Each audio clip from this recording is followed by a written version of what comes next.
My 102-year-old father had just been rushed into the ER. I was speeding down a snowy highway in the middle of the night when I called my wife.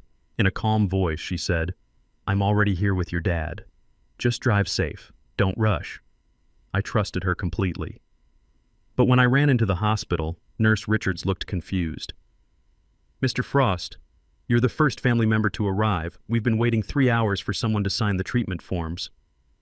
My blood ran cold. I immediately asked to check the security footage from room 412, and what I saw horrified me. This story starts quietly, but it won't leave you unchanged. Before we continue, drop a quick comment. Have you ever had to choose between family loyalty and doing what's right?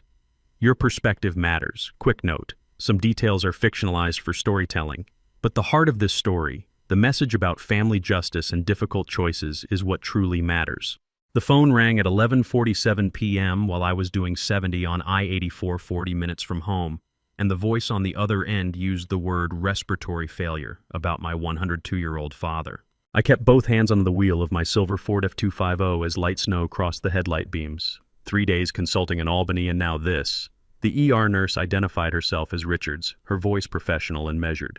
"Mr. Frost, this is Hartford Hospital. Your father was admitted at 10:15 p.m. with acute respiratory failure." I gripped the wheel tighter. "Is he stable?" "He's on oxygen, but we need a family member to sign emergency care authorization before 6 a.m. tomorrow." Emergency care authorization. My engineer's mind processed, 102 years old respiratory failure, midnight 40 minutes away, paperwork deadline. I told her I'd be there in 35 and hung up. Then I called Adrienne. My wife answered on the third ring, her voice carrying that smooth, controlled warmth she used at foundation board meetings, the voice of someone who had everything under control. "Adrienne, Hartford Hospital just called about Dad. I'm 40 minutes out. I'm here, Lawrence. I'm with him right now. You don't need to rush." I felt something loosen in my chest. "You're at the hospital right now." "I got the call an hour ago. I've been here since 10:30. He's stable. They have him on oxygen, and I already talked to Dr. Morrison about the authorization forms." The relief was immediate. Adrienne was 52, the CEO of Meridian Education Partners and a board member of 3 nonprofit foundations. When she said she had something handled, she meant it. "What did Morrison say about his condition?" "Pneumonia, probably. They're running tests, but he's resting comfortably, and I'm staying until you get here." I eased off the accelerator slightly. Knowing Adrienne was there with my father made the drive feel less urgent. "Thank you for going," I said. "I know it's late." Of course, he's family. I was about to hang up when I heard it in the background. A pleasant, automated female voice with that particular digital smoothness that sounds almost human but not quite. "This is your floor." I froze. There are sounds you learn to trust when your life depends on precision. A server error tone, a failing hard drive click, a hotel elevator's automated politeness. I'd spent 25 years as a systems engineer traveling for work, staying in hundreds of hotels. I knew that sound. That wasn't a hospital intercom, that was a hotel elevator speaker. Adrienne kept talking smooth and unhurried. "The doctors said we should have more information by morning. There's really no need to speed, Lawrence. The roads are getting bad." "Adrienne," I said carefully, "what was that sound?" "What sound? It's just the hospital, Lawrence. The elevators here are very modern." Modern. Hartford Hospital was built in 1957. I'd been there a dozen times. The elevators were ancient, loud, mechanical.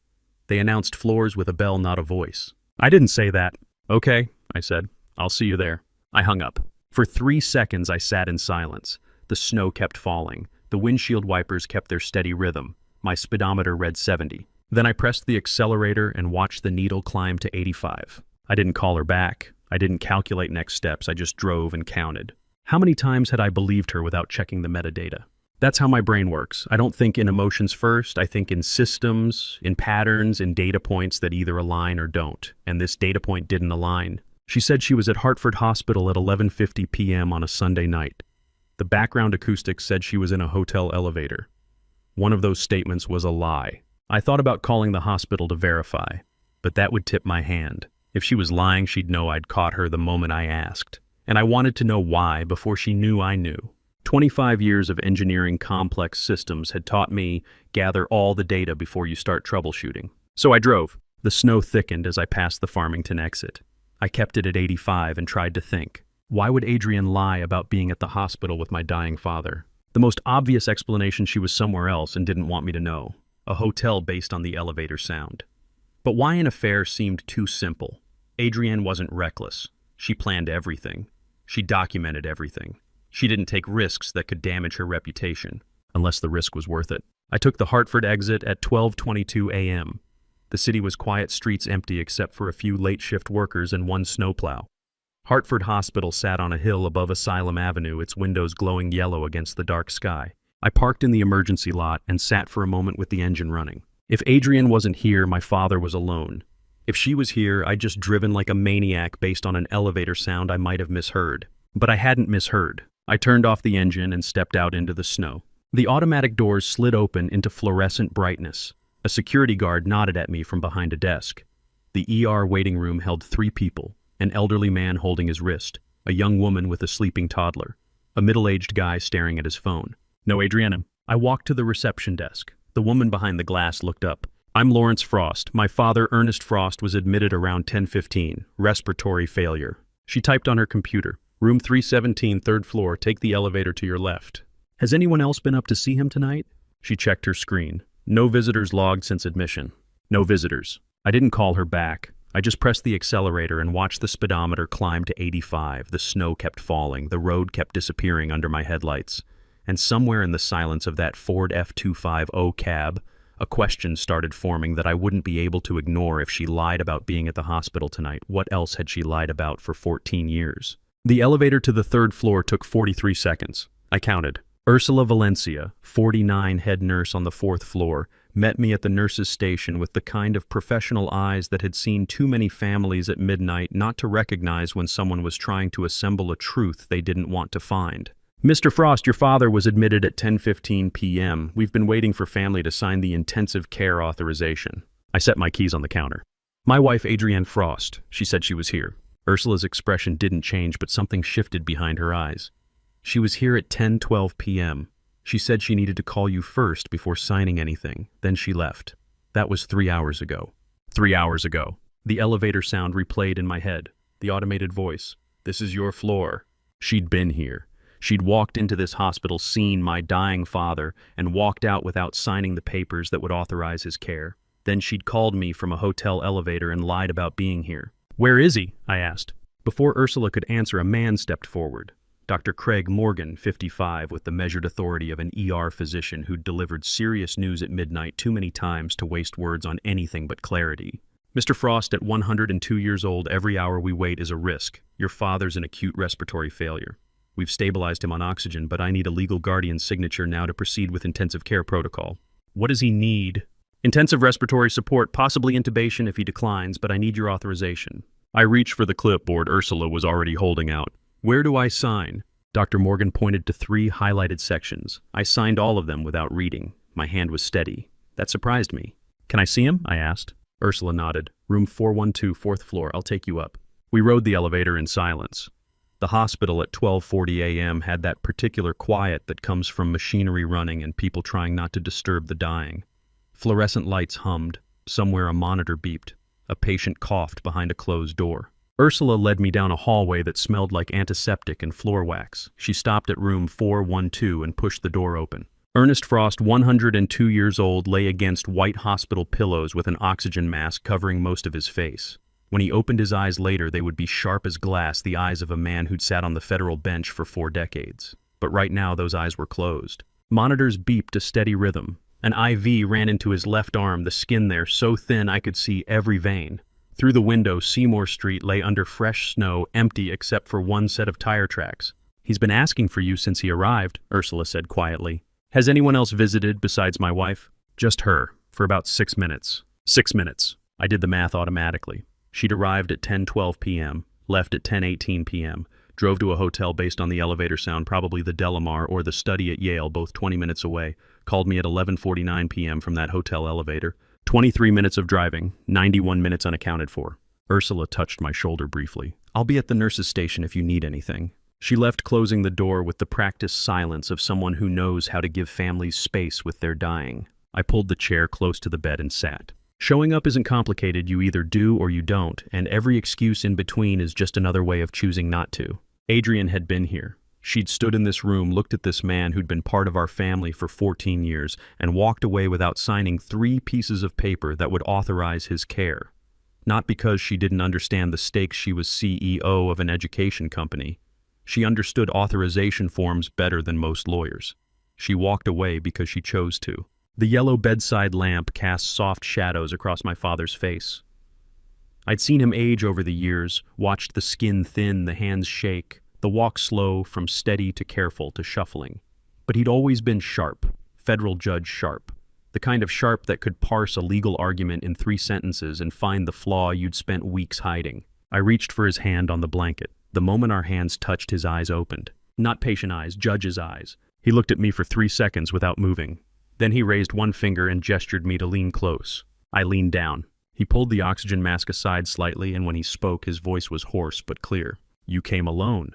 Not a question, a statement.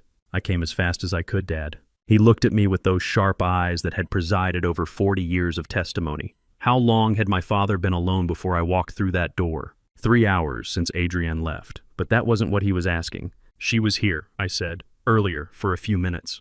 He didn't blink, didn't nod, just watched me with an expression I couldn't read. "She said she had to call me first," I added, "before signing the papers." Still nothing. Then he said so quietly I almost missed it, "You came alone." He didn't say it like a question. He said it like a confirmation of something he'd known for a long time and had just now received final proof of. Not surprise recognition.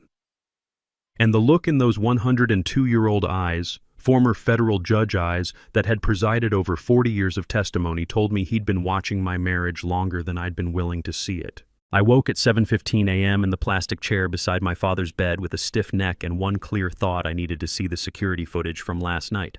Ernest was still sleeping, oxygen mask fogging slightly with each breath. The monitors beeped their steady rhythm.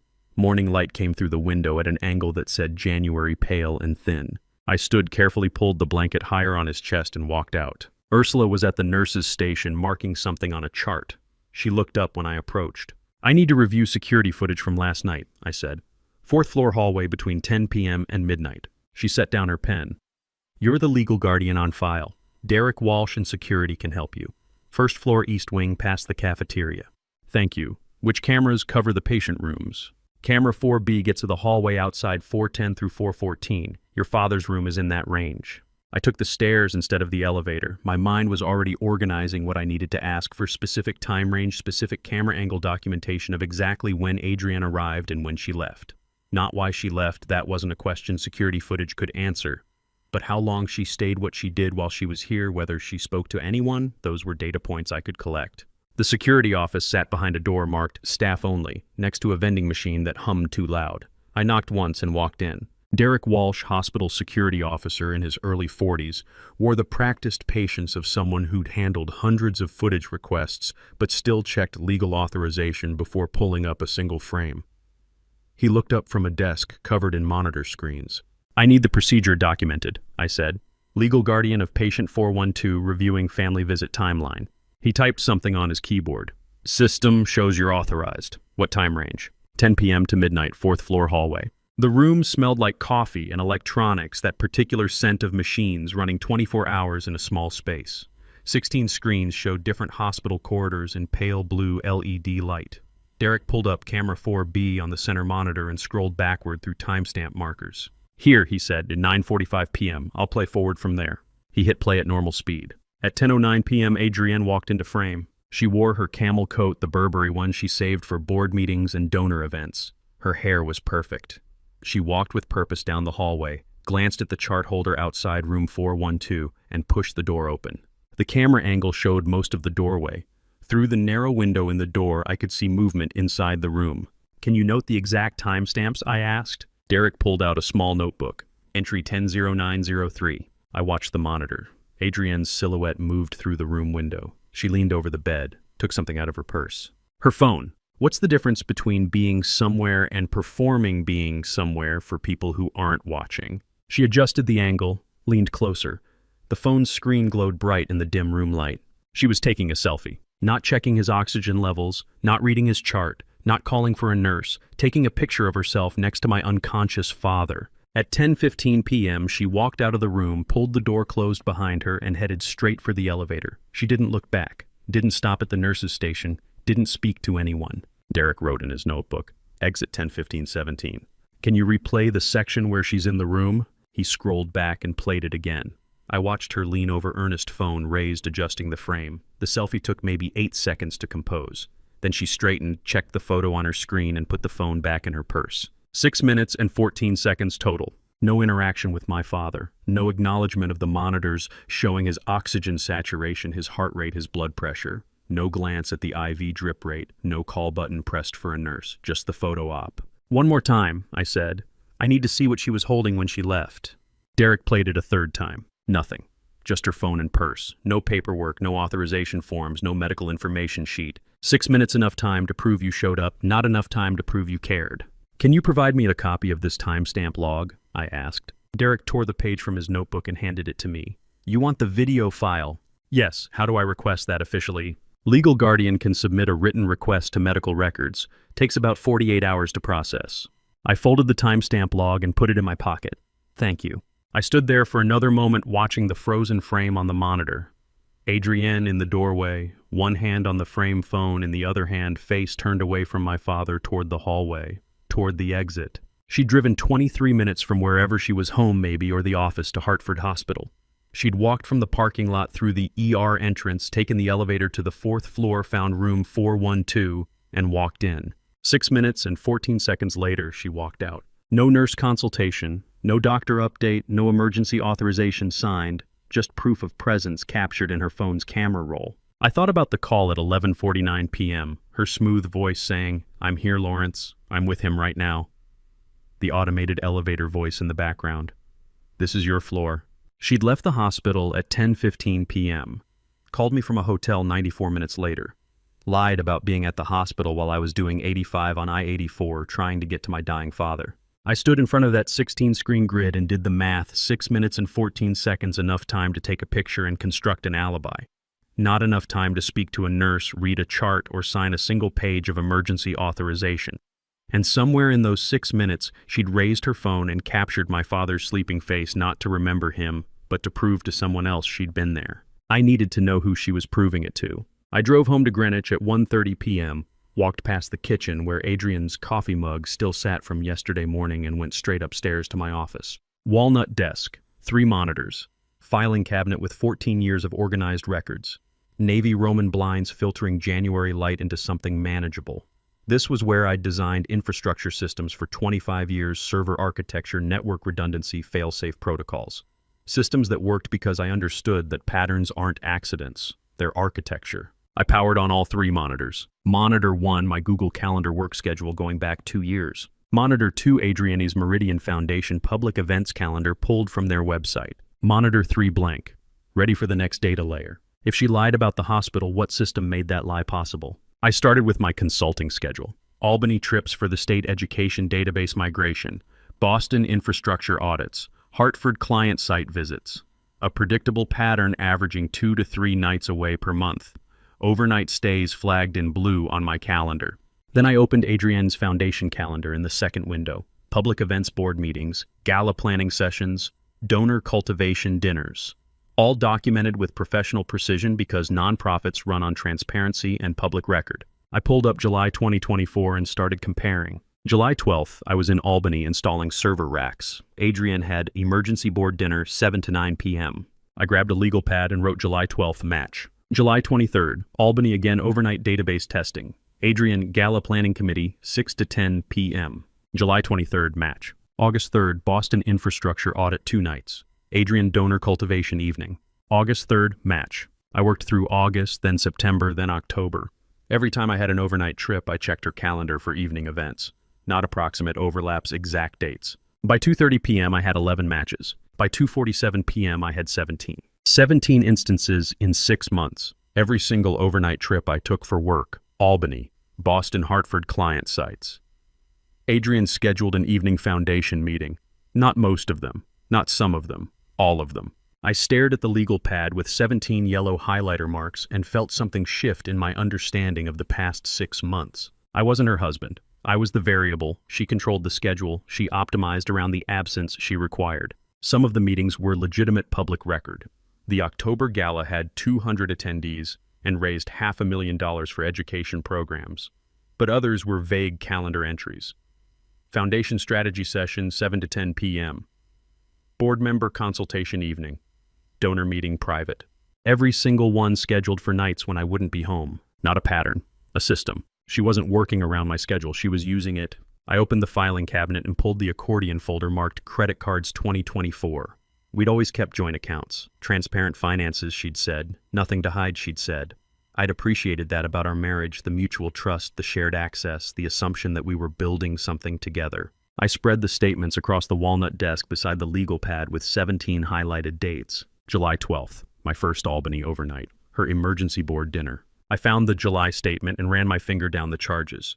Grocery store, gas station, Starbucks.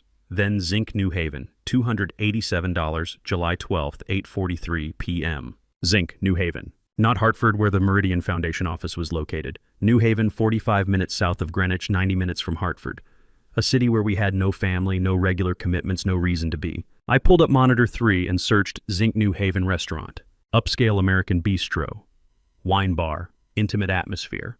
Reservations recommended. I went back to the credit card statement. Location data was embedded in the merchant code New Haven, Connecticut. Time 8:43 p.m. Amount $287 enough for 2 people, wine, appetizers, entrees. That night she texted me at 9:15 p.m. Long board meeting, heading home soon.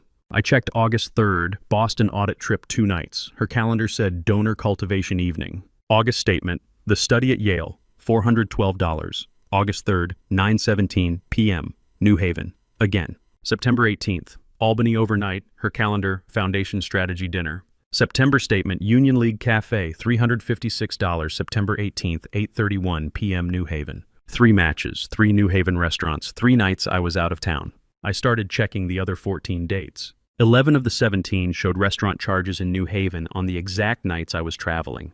Always upscale places, always between $250 and $450, always evening hours. How many times had I kissed her goodbye at the door, thinking she'd spend quiet evenings at Foundation events when she was counting down hours until I cleared the driveway. I pulled out my phone and opened our text thread from July 12th. Her message at 9:15 p.m. Longboard meeting, heading home soon. Love you. I'd replied, drive safe, see you tomorrow night. She'd sent back a heart emoji. She was sitting in Zinc, New Haven with someone who wasn't me, spending $287 on dinner, texting me about a board meeting that didn't exist in any public Foundation record I could find. I opened Monitor 3 and pulled up the Meridian Foundation's July board meeting minutes publicly posted on their website per nonprofit transparency requirements. July board meeting, July 9th, 6:00 p.m., 12 members present, minutes approved and posted July 11th.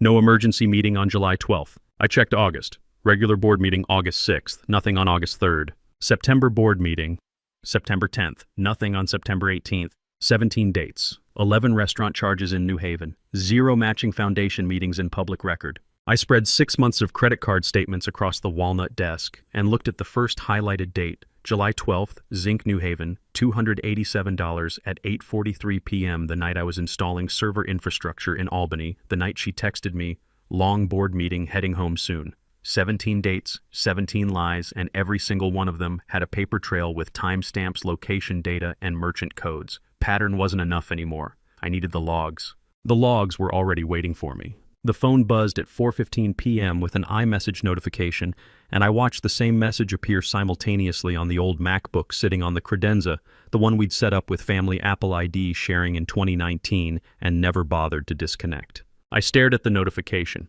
The message was from an unknown number not in my contacts, but it was syncing to the MacBook in real time, which meant it was also syncing to Adrienne's account. Family sharing, photos, messages, calendar. We'd set it up when she got a new iPad for Foundation work. 1 Apple ID, multiple devices, everything synchronized. She'd forgotten about the old laptop. I walked to the credenza and opened the MacBook. The screen woke up showing the Messages app. A conversation thread with a contact saved as L, just the letter, no name. 3 months of history. I scrolled to September 2024. The first message was friendly professional. Thanks for the recommendation. I finished it in 2 days. By October, the tone had shifted. I don't want you to see this side of me.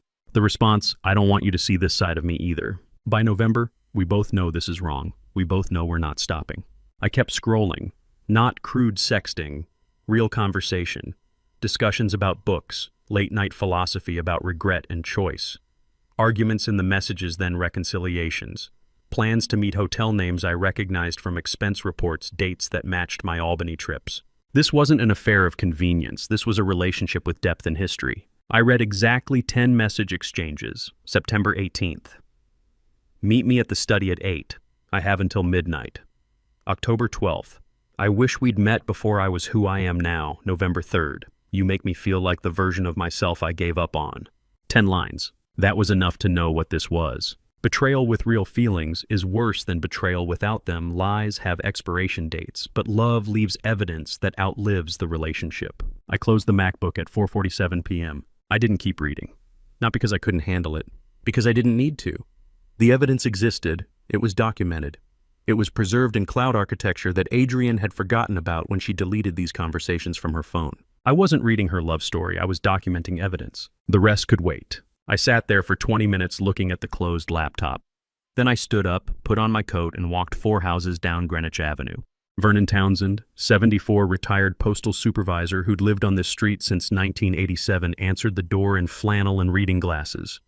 He took one look at my face and said, "Come in," without asking questions. We sat in his kitchen that smelled like coffee and old wood. He didn't offer small talk. "Vernon, I need to ask you something. About last night at Hartford Hospital." He nodded slowly. "I was wondering when you'd come by." "You saw something." I saw Adrienne leaving, around 10 p.m. I was picking up prescriptions at the CVS across from the hospital entrance. My blood pressure medication came in late.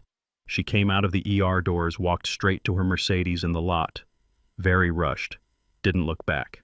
"What time exactly?" "Maybe 10:15. The pharmacy closes at 10:30. I was heading back to my car when I saw her." I pulled out my phone and showed him the timestamp Derek had written down. "Does 10:15:17 sound right?" Vernon looked at the note. "Could be. I wasn't checking my watch, but that's the right window. If I need you to confirm that officially, would you?" He didn't hesitate. "Anytime. Your father's a good man. Been on this street longer than most of us. If someone's not doing right by him, I'll say what I saw." How much do neighbors see that we think they don't notice the rushed exits, the late returns, the careful choreography of deception performed in driveways? "Thank you," I said. "You doing okay?" Vernon asked. I stood up. "I'm doing what needs doing." He walked me to the door. "Your father used to say that. Federal court, he'd come home after hard cases and your mother would ask how he was holding up. Doing what needs doing. That was always his answer." I walked back home at 8:30 p.m. The house was dark. Adrienne still hadn't come home, hadn't called, hadn't texted beyond the automated "thinking of you" and earnest message she'd sent at noon, probably scheduled in advance, maybe composed before she even knew he was in the hospital. I went back to my office, sat down at the desk, covered in credit card statements and calendar printouts, and opened my laptop. New document. Plain text file, saved as timeline.txt. I typed the first entry. Entry 001 January 12th, 2025, 23:47. Phone call from Hartford Hospital, ER Nurse Richards. RE Ernest Frost, respiratory failure. Called Adrienne immediately. Hotel elevator speaker, sound audible in background during call automated voice. "This is your floor," matches. The study at Yale or similar hotel system. Adrienne claimed to be at hospital with Ernest. Hospital records show she left at 22:15, 10:15 p.m., 93 minutes before call. I saved the file. Every investigation needs a timeline. Facts first. Chronological order, no gaps. I looked at the blue glow of the monitor and the single entry in the timeline file.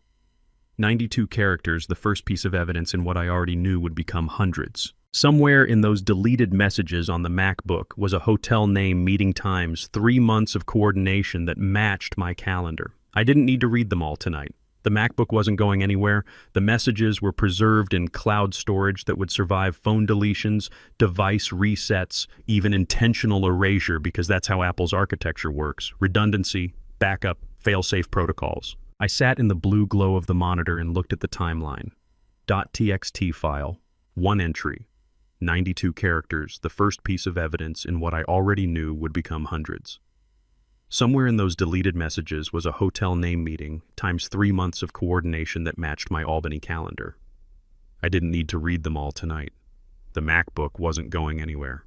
The evidence was preserved. And for the first time since my father said, "You came alone," I wasn't just reacting, I was building a case.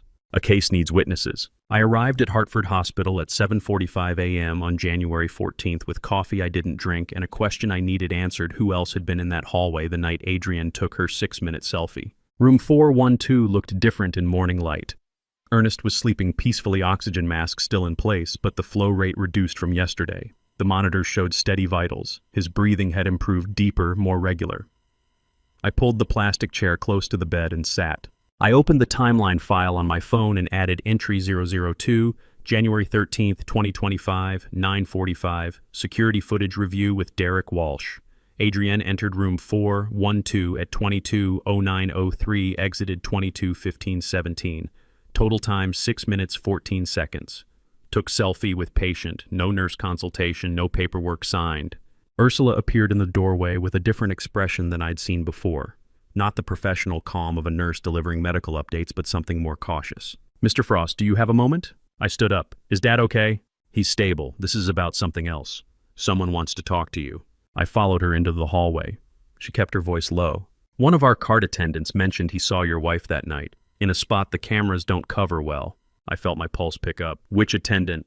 "Dwight Diaz. He's finishing his shift now. Didn't want to get involved, but I told him you're the legal guardian, you have a right to know what happened." She led me down the hallway toward the corner by the equipment storage room. The same hallway I'd watched on camera 4B, but now I was seeing it from ground level. The corner had a different geometry in person. There was a dead angle where the storage room wall blocked the camera's view. Dwight Diaz, 44, appeared with his equipment cart and a cleaning cloth in hand, wearing the careful, neutral expression of a man who'd spent years seeing things in hospital hallways that weren't his business to discuss. Lean-build hospital maintenance uniform hands that looked used to work. He glanced at Ursula, then at me.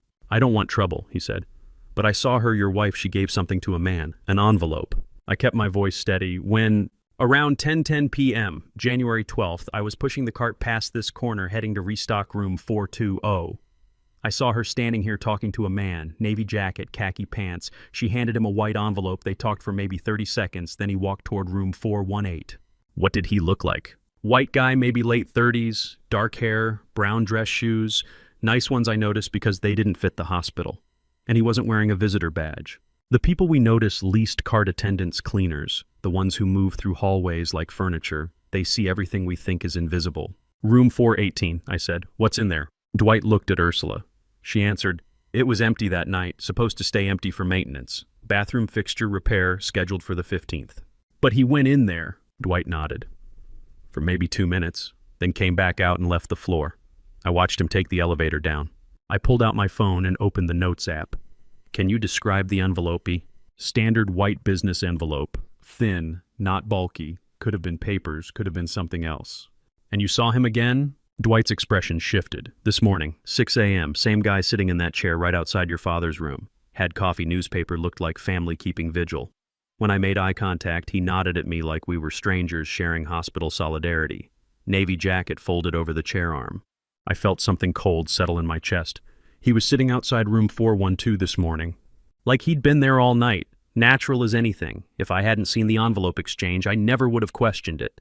How many times do we assume someone belongs simply because they're sitting in the right chair holding the right coffee, wearing the right expression of concern? "Is he still there?" I asked.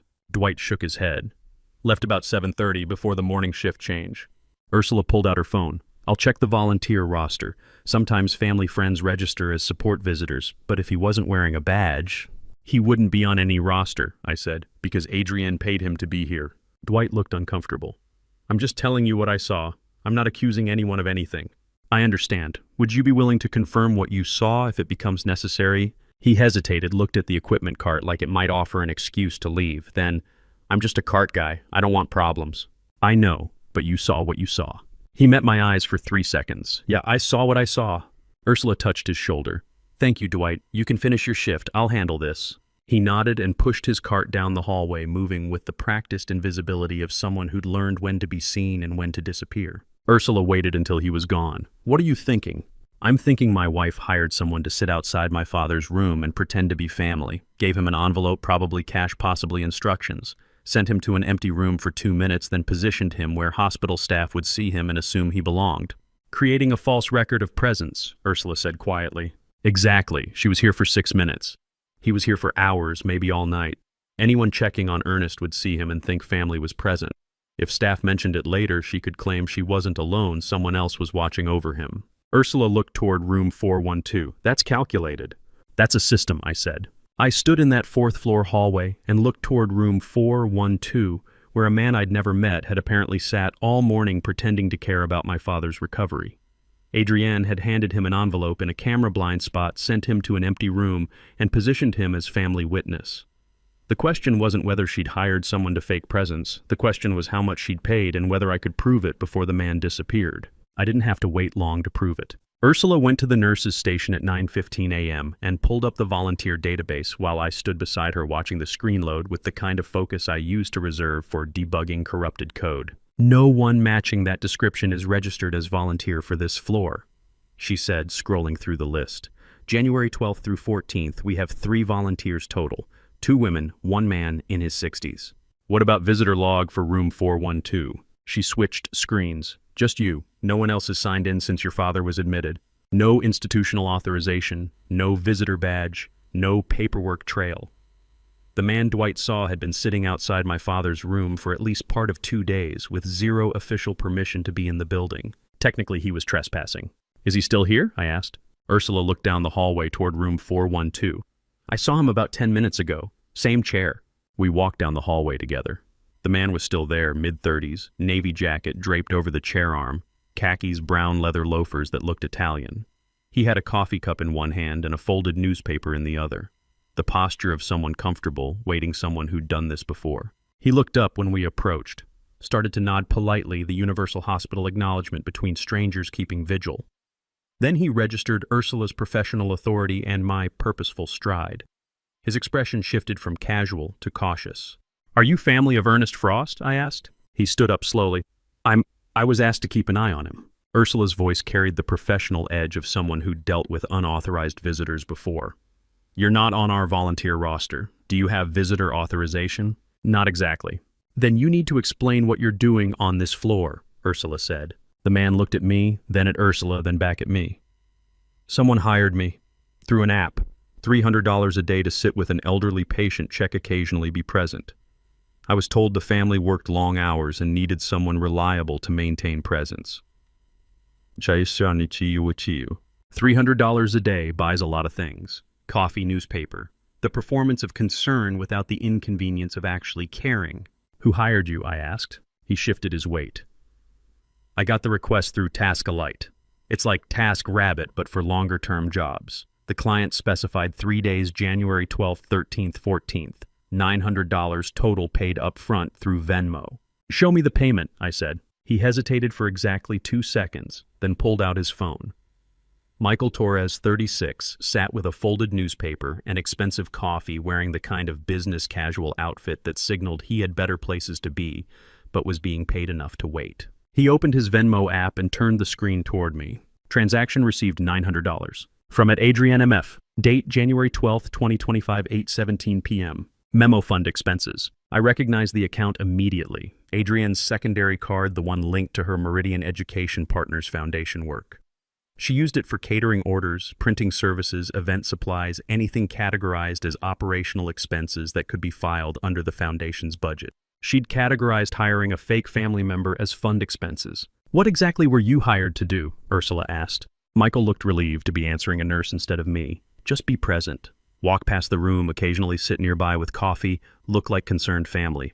That's it. I wasn't supposed to interact with medical staff or the patient. Just be here." "For 3 days," I said.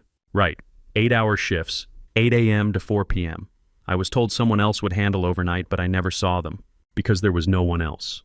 Just Michael performing presence during the hours when hospital staff would notice someone sitting vigil. Creating the appearance of a family that cared enough to be here, but not enough to sign emergency care authorization."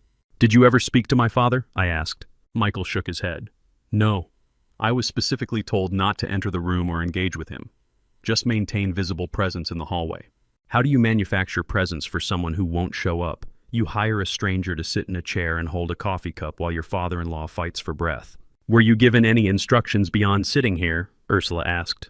The app message said to look concerned if staff walked by, maybe read medical charts if they were visible from the hallway, not to touch them, just to appear like I was keeping informed.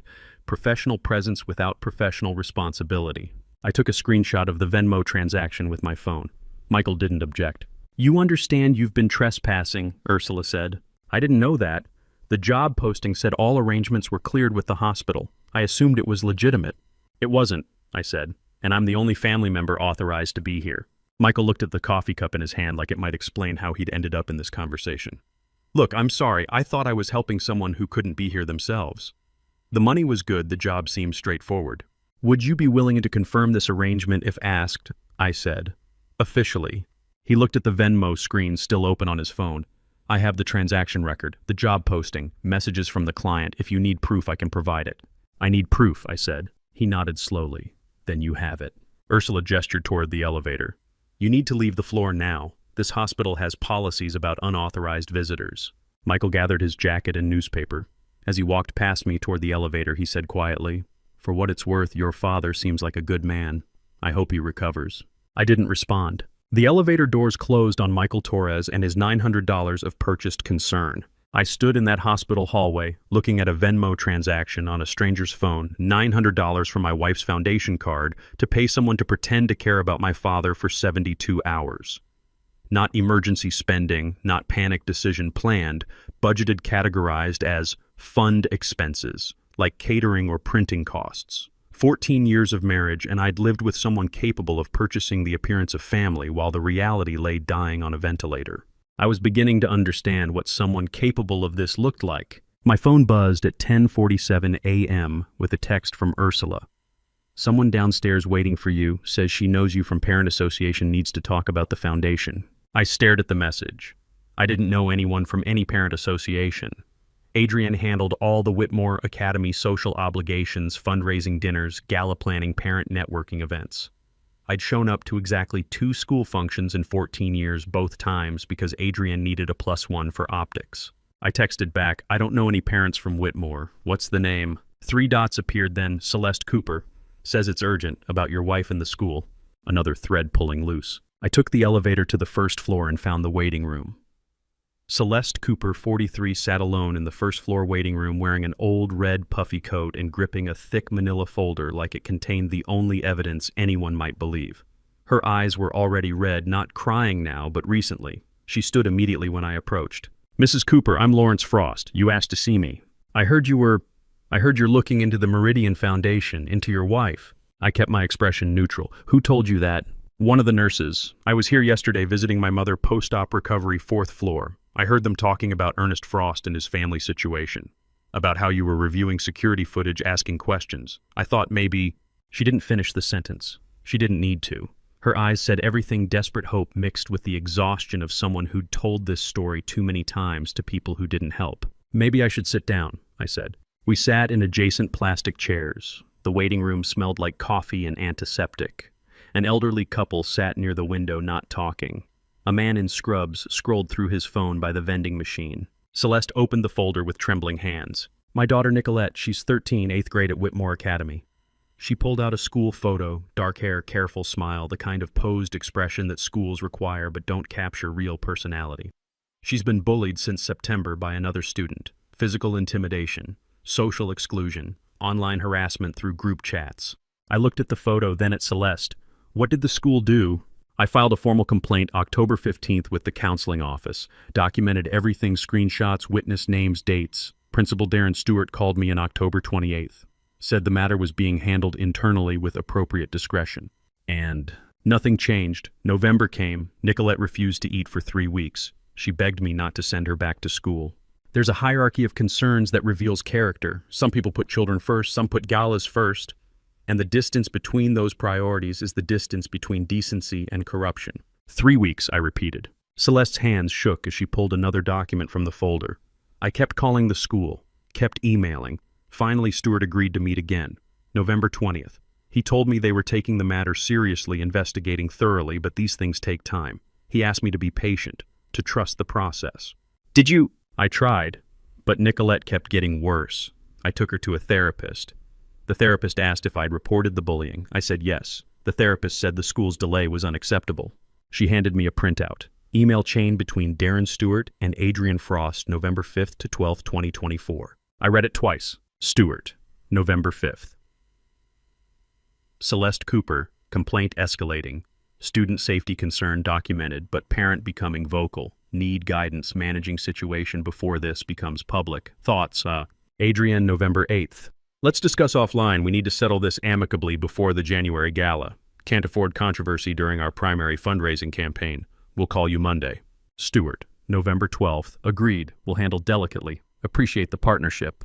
No mention of the child's name. No mention of investigating the bullying. No mention of student safety protocols or disciplinary action. Just gala timing and reputation management. I looked at Adriana's email signature. Adrian Frost, CEO, Meridian Education Partners Foundation. What kind of person reads 13-year-old refusing to eat for 3 weeks and thinks first about fundraising optics? How did you get this? I asked. Someone at the school felt bad, sent it anonymously to my email last week. No name, no explanation, just the attachment. Has anything happened since November? Celeste's voice broke slightly. Stuart called me December 3rd, said they'd completed their investigation, found the bullying claims were unsubstantiated due to insufficient corroborating evidence. Recommended we consider whether Whitmore was the right environment for Nicolette's social adjustment needs. They blamed your daughter.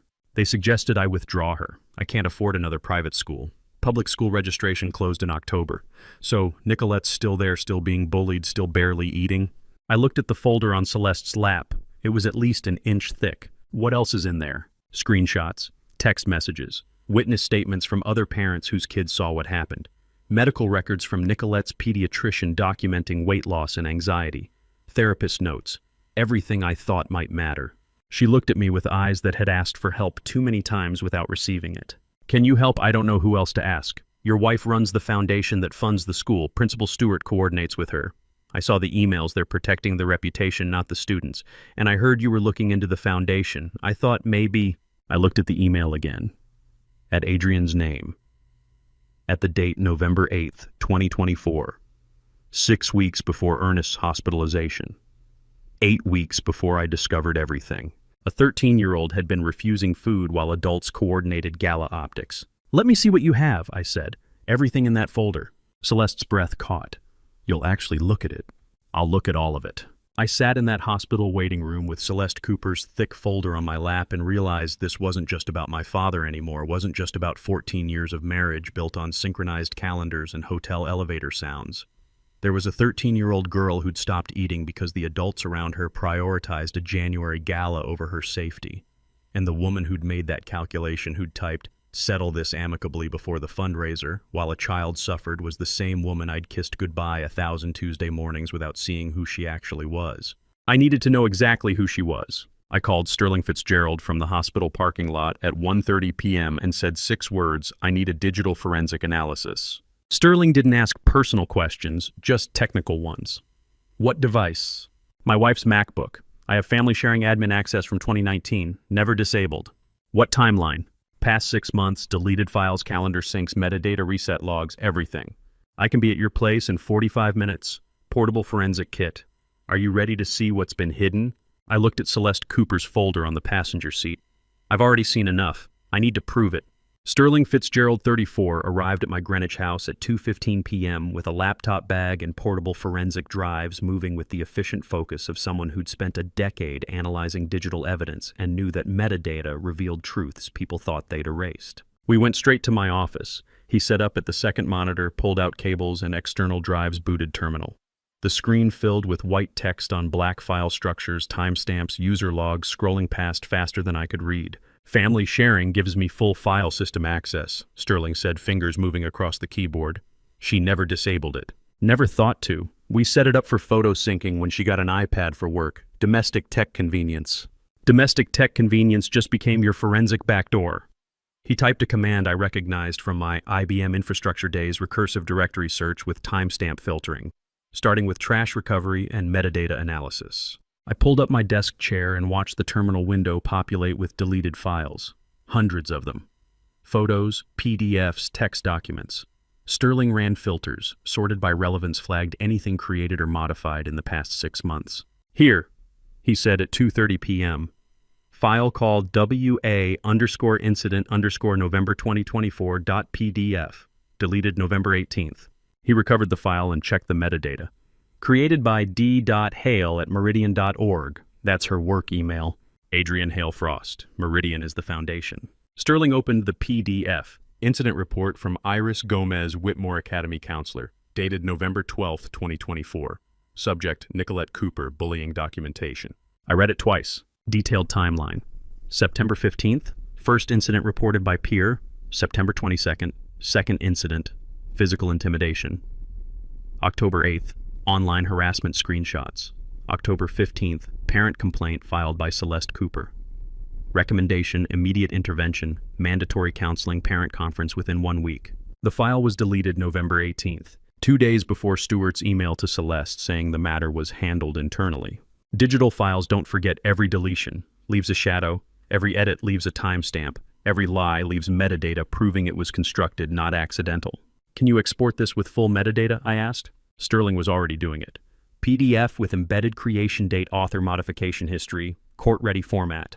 He kept working, running calendar analysis now, looking for hidden or secondary calendars. The screen shifted to a different view. Calendar data structures, sync logs, shared account permissions. Found one, Sterling said. Secondary calendar hidden from default view, synced with external Google account. He pulled up the email address, leonierivera.mpp@yale.edu. Leonie Rivera, I said quietly. You know her. I know the name, from the messages. Sterling displayed the calendar entries. 17 events, September through December 2024. All evening times, all labeled vaguely meeting, discussion, check-in.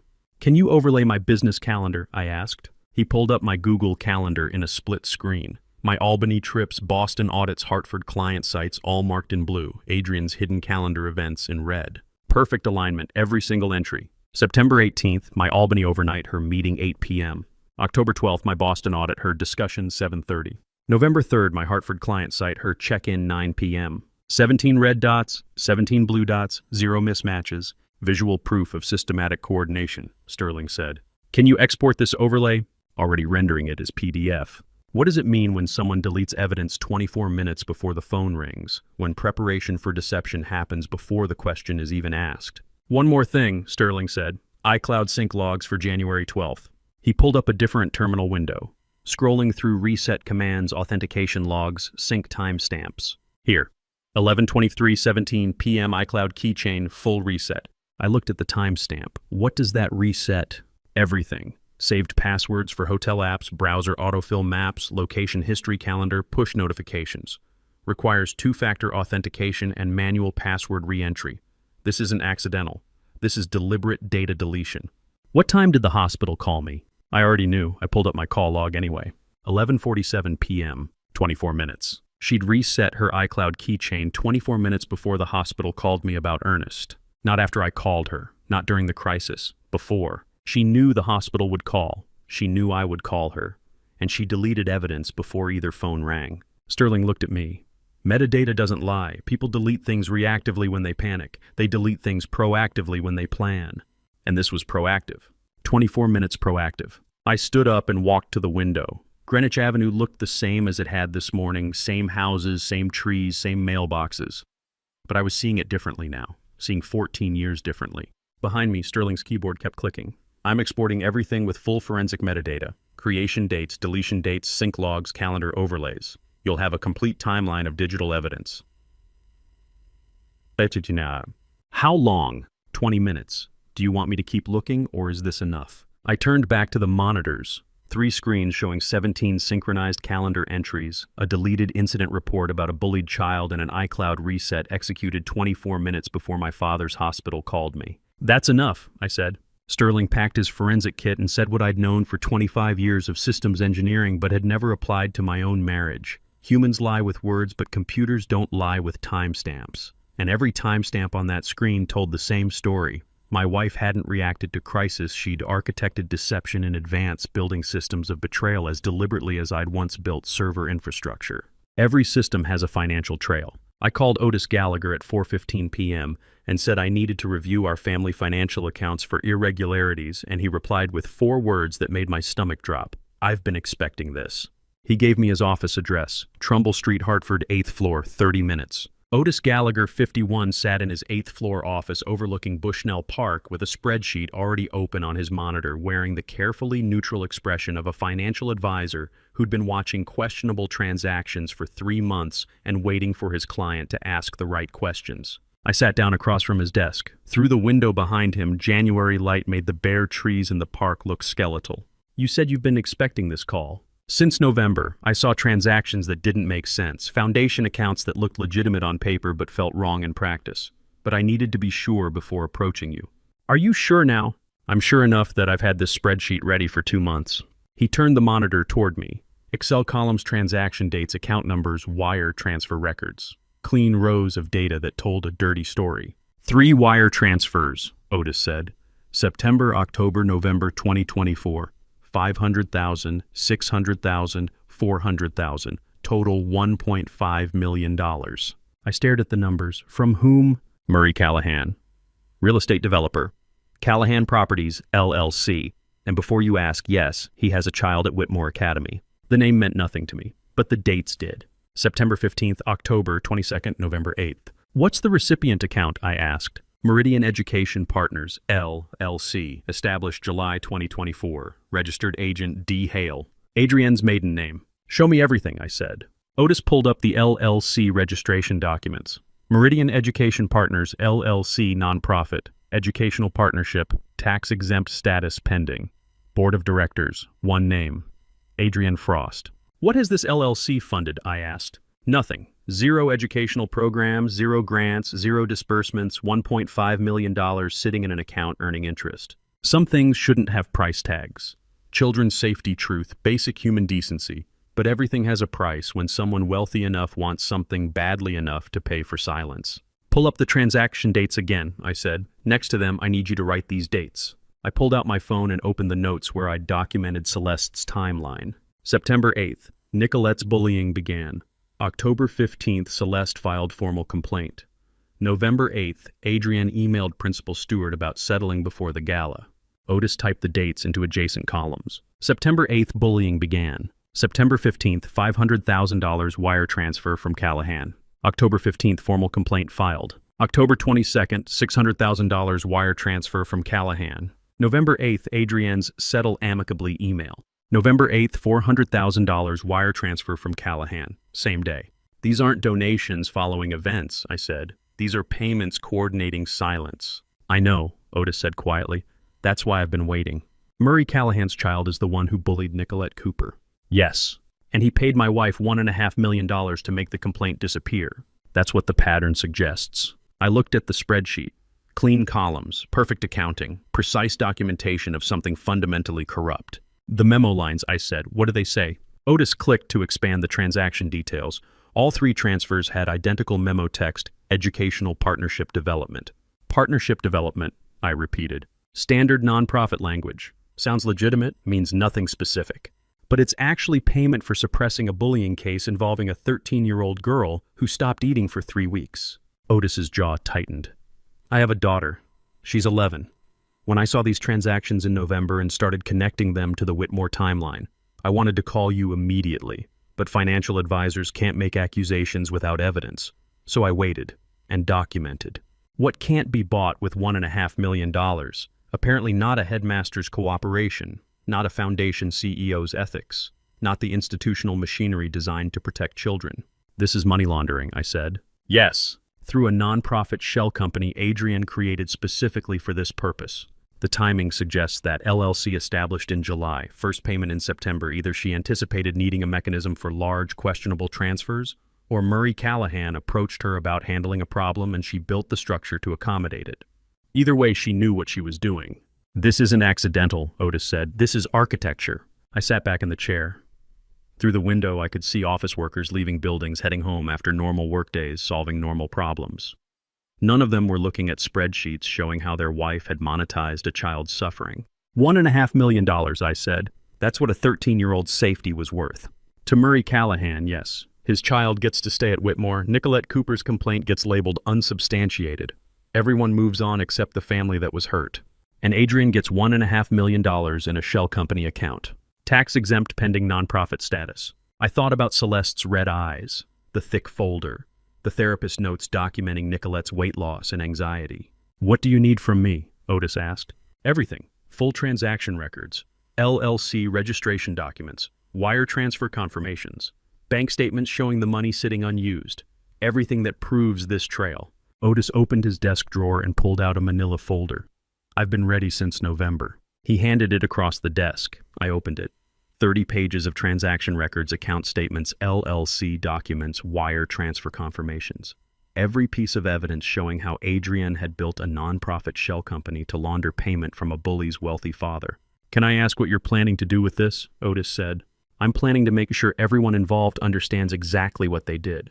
Otis nodded slowly. "If you need me to testify to any of this, I will." "I might? Then I'm ready." I walked out of Otis's office with a folder containing every transaction record, every wire transfer, every piece of evidence showing how my wife had built a non-profit shell company to launder $1.5 million from a bully's father while a 13-year-old girl stopped eating. The spreadsheet showed precise dates, perfect accounting, clean documentation of something fundamentally corrupt. And somewhere in Greenwich, Adrian was probably preparing for tomorrow's foundation meeting, organizing the January gala. She'd sacrificed a child to protect, completely unaware that her financial advisor had been building a case against her since November. She didn't know anyone was building a case. I did.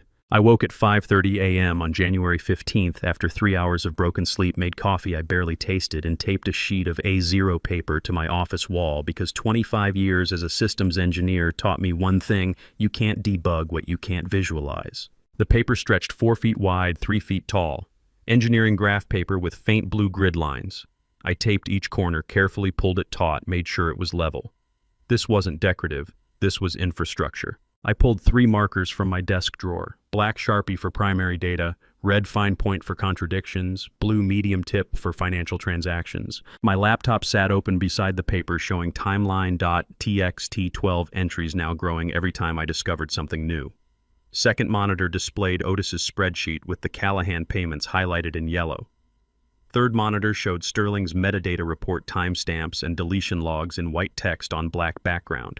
Third cup of coffee sat untouched on the desk. My hair was uncombed. I was wearing yesterday's clothes. None of that mattered. I was preparing to map infrastructure. 72 hours. January 12th at 10 p.m. to January 15th at 10 p.m. 3 full days. 3 data streams: hospital events, Adrian's movements, financial transactions. Map it, see it, prove it.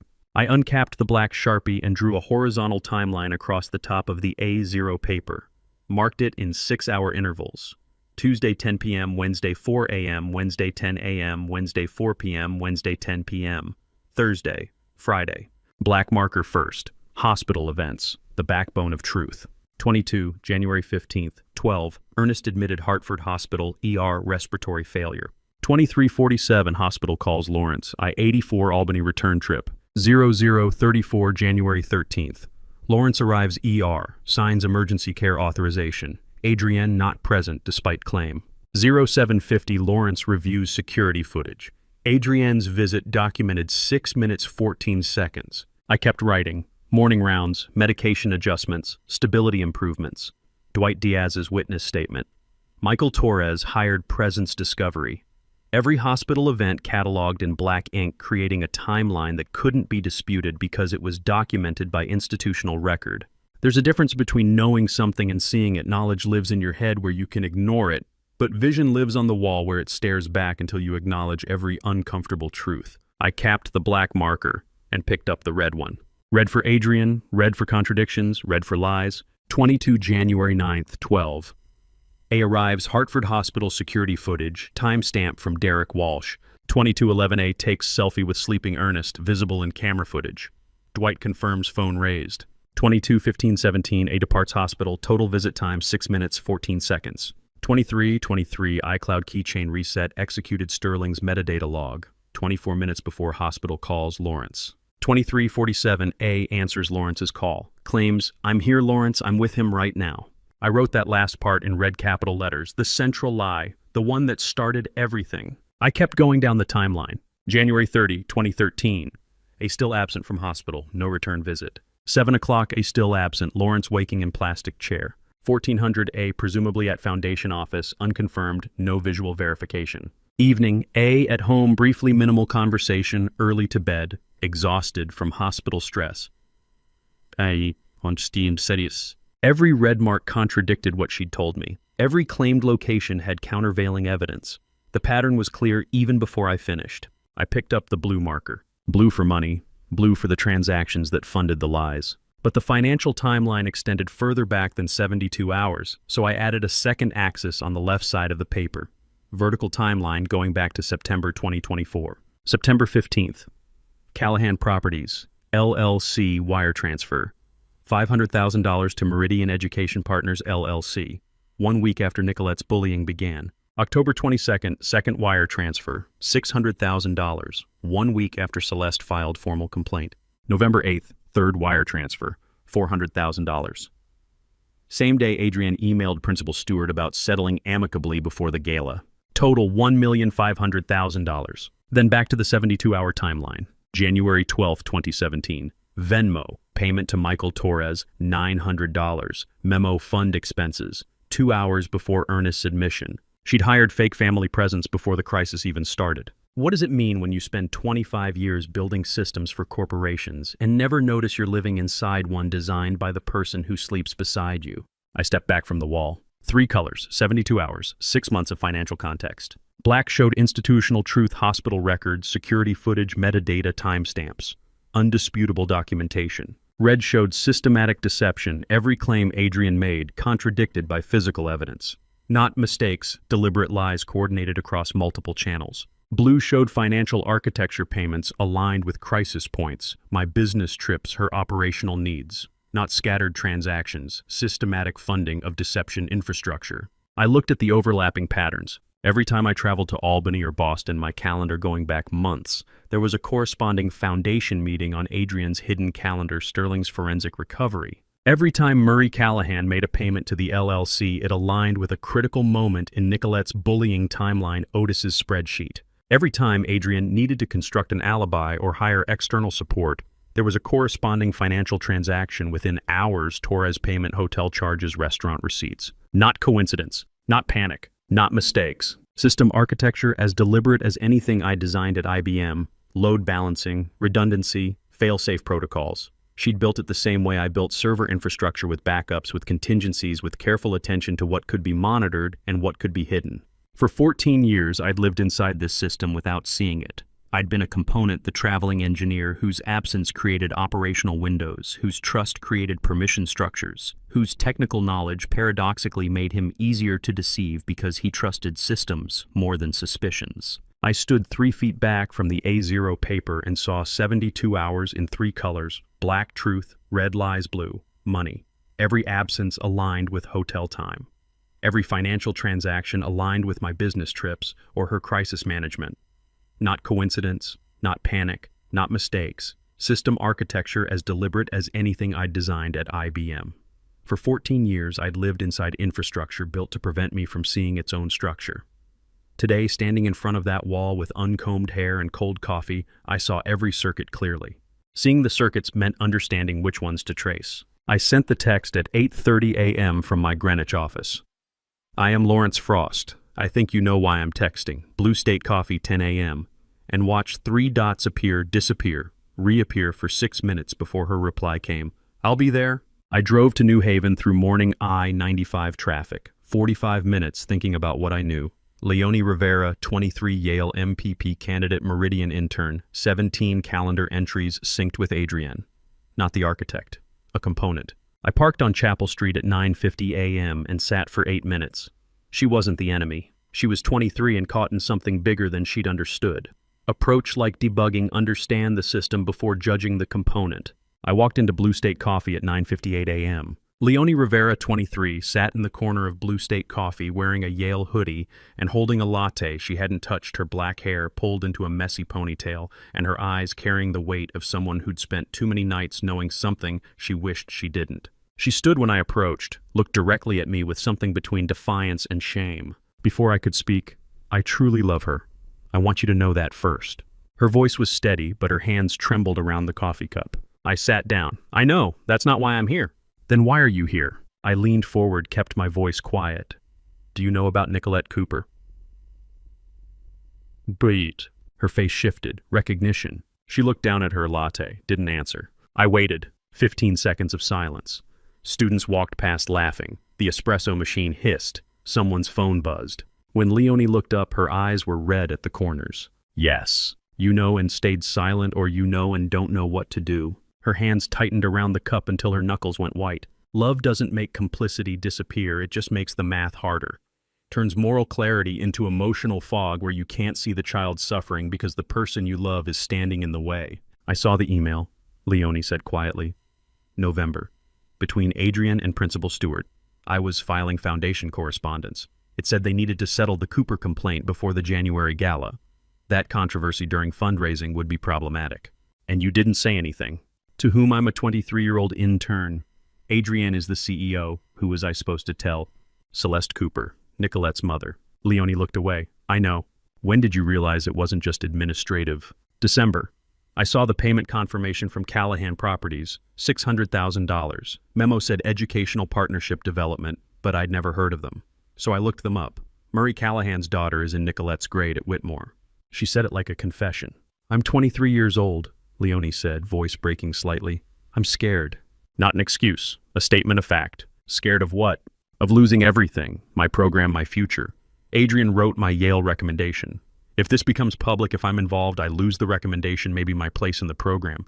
Legally, I don't know if I'm complicit just by seeing the emails. I don't know what happens to me. She took a breath, and I'm afraid of losing her. I know a child is suffering, and I'm worried about my relationship. But I truly love her. I don't know if that makes me weak or complicit or just 23 and stupid. I let the silence sit. What matters more at 23, protecting the person you love from consequences or protecting a child you've never met from institutional betrayal? I'm not asking you to betray Adrienne for me, I said. Leonie looked up. Then what are you asking? Choose for Nicolette Cooper, 13 years old, bullied since September, stopped eating for 3 weeks. That's who this decision is about. I paused. You don't choose between me and Adrienne. You choose between staying quiet while a child suffers or doing what you know is right. That difference matters. Leonie stared at me. Tears finally broke through the careful control. I don't know if I'm brave enough, she whispered. You came here this morning. That took courage. Coming here is different from telling the truth, from protecting a child.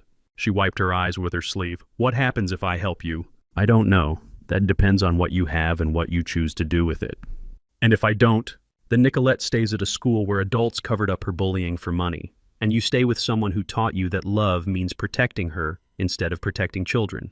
That's the system you choose to live in. I pulled out my phone, opened a new contact, typed my number.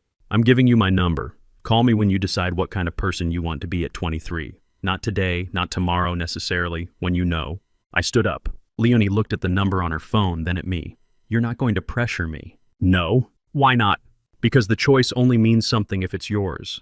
Choose for Nicolette, not for me. That difference matters. I left Leonie sitting at that table with her untouched latte and red eyes, gave her my number. Told her to call when she decided what kind of person she wanted to be at 23. Didn't ask for timeline, didn't pressure, didn't threaten, just reframed the choice from betray the woman I love to protect a child being crushed by institutional corruption. Walking back to my truck on Chapel Street, I didn't know if she'd call, but I knew I'd given her something. Adrienne never had the truth about what choosing silence actually costs. My phone vibrated against the hospital corridor wall. Sterling Fitzgerald's name flashed on the screen. I'd expected his call. Forensic analysis takes time, but not this soon. 48 hours felt impossibly short for the deep dive I'd requested. Sterling, I answered, keeping my voice low. Lawrence. His breathing was uneven. I need you to sit down for this. I was already sitting, having slid down the wall during Dwight's account. I'm sitting. Good, because what I found... He paused. It's not what she deleted, Lawrence, it's when. The distinction landed like a punch. Investigators think in what? Engineers think in when sequence timeline cascade of cause and effect. Sterling was speaking my language. The iCloud keychain reset, I said. You recovered the timestamp. 11:23 p.m., January 12th. 24 minutes before Hartford Hospital called your cell phone to report your father's condition had deteriorated. I watched the numbers on the opposite wall, room 317, blur and refocus. 24 minutes. Not panic, not damage control. Premeditated deletion while Ernest was dying 3 floors above, executed before I'd received any notification that would justify such measures. She knew, I said quietly. The room number reflected in my phone's black screen doubled and inverted. Before the hospital called me, she already knew. Or she'd already decided what needed to disappear regardless of outcome. Sterling's tone shifted into expert testimony precision. The deletion protocol was thorough enterprise-grade sanitization. 7-pass overwrite on the authentication tokens. She scorched the earth. Thoroughness reveals intent. Overkill is a signature. What could she have needed to hide badly enough to risk that digital footprint? She missed something. Email drafts sync to iCloud differently than sent messages they cache locally, even after cloud deletion if the device hasn't completed a full sync cycle. Her laptop was in sleep mode when she executed the reset from her phone. I straightened against the wall. You recovered drafts. One draft. Composed at 10:47 p.m. on January 12th. Recipient Desmond Mercer. Ernest's estate attorney. Subject line, Nicolette contingency legal exposure minimization. The hallway contracted around me. 10:47 p.m., 36 minutes before she'd purged her digital life. An hour before the hospital had called. While Ernest was coding in room 412, Adrian had been composing legal strategy about erasing a 14-year-old child from his will. Family betrayal forces impossible choices. When the people you trust weaponize that trust, the damage compounds across generations. If you've faced systematic deception by those closest to you or watched someone you love navigate that minefield, you know evidence doesn't heal, but it does clarify. Sometimes clarity is the only foundation left to rebuild on. Read me the body, I said. Sterling's voice flattened. Desmond timeline accelerating per our discussion. If subject executes codicil modification favoring minor beneficiary as threatened, will need immediate competency challenge framework. Requesting draft petition questioning testamentary capacity based on documented cognitive decline. Medical records from Ursula Valencia should support diminished decision-making. Need filing ready within 72 hours of any modification. Retainer authorization attached. I closed my eyes. The architecture of betrayal was complete. Not just theft, systematic legal groundwork to erase Nicolette Cooper's protection before Ernest could establish it. The money laundering, the affair with Leonie, the cruelty to the child, all connected to this central objective. Prevent Ernest from redirecting any portion of his $8.4 million estate away from Adrienne's control.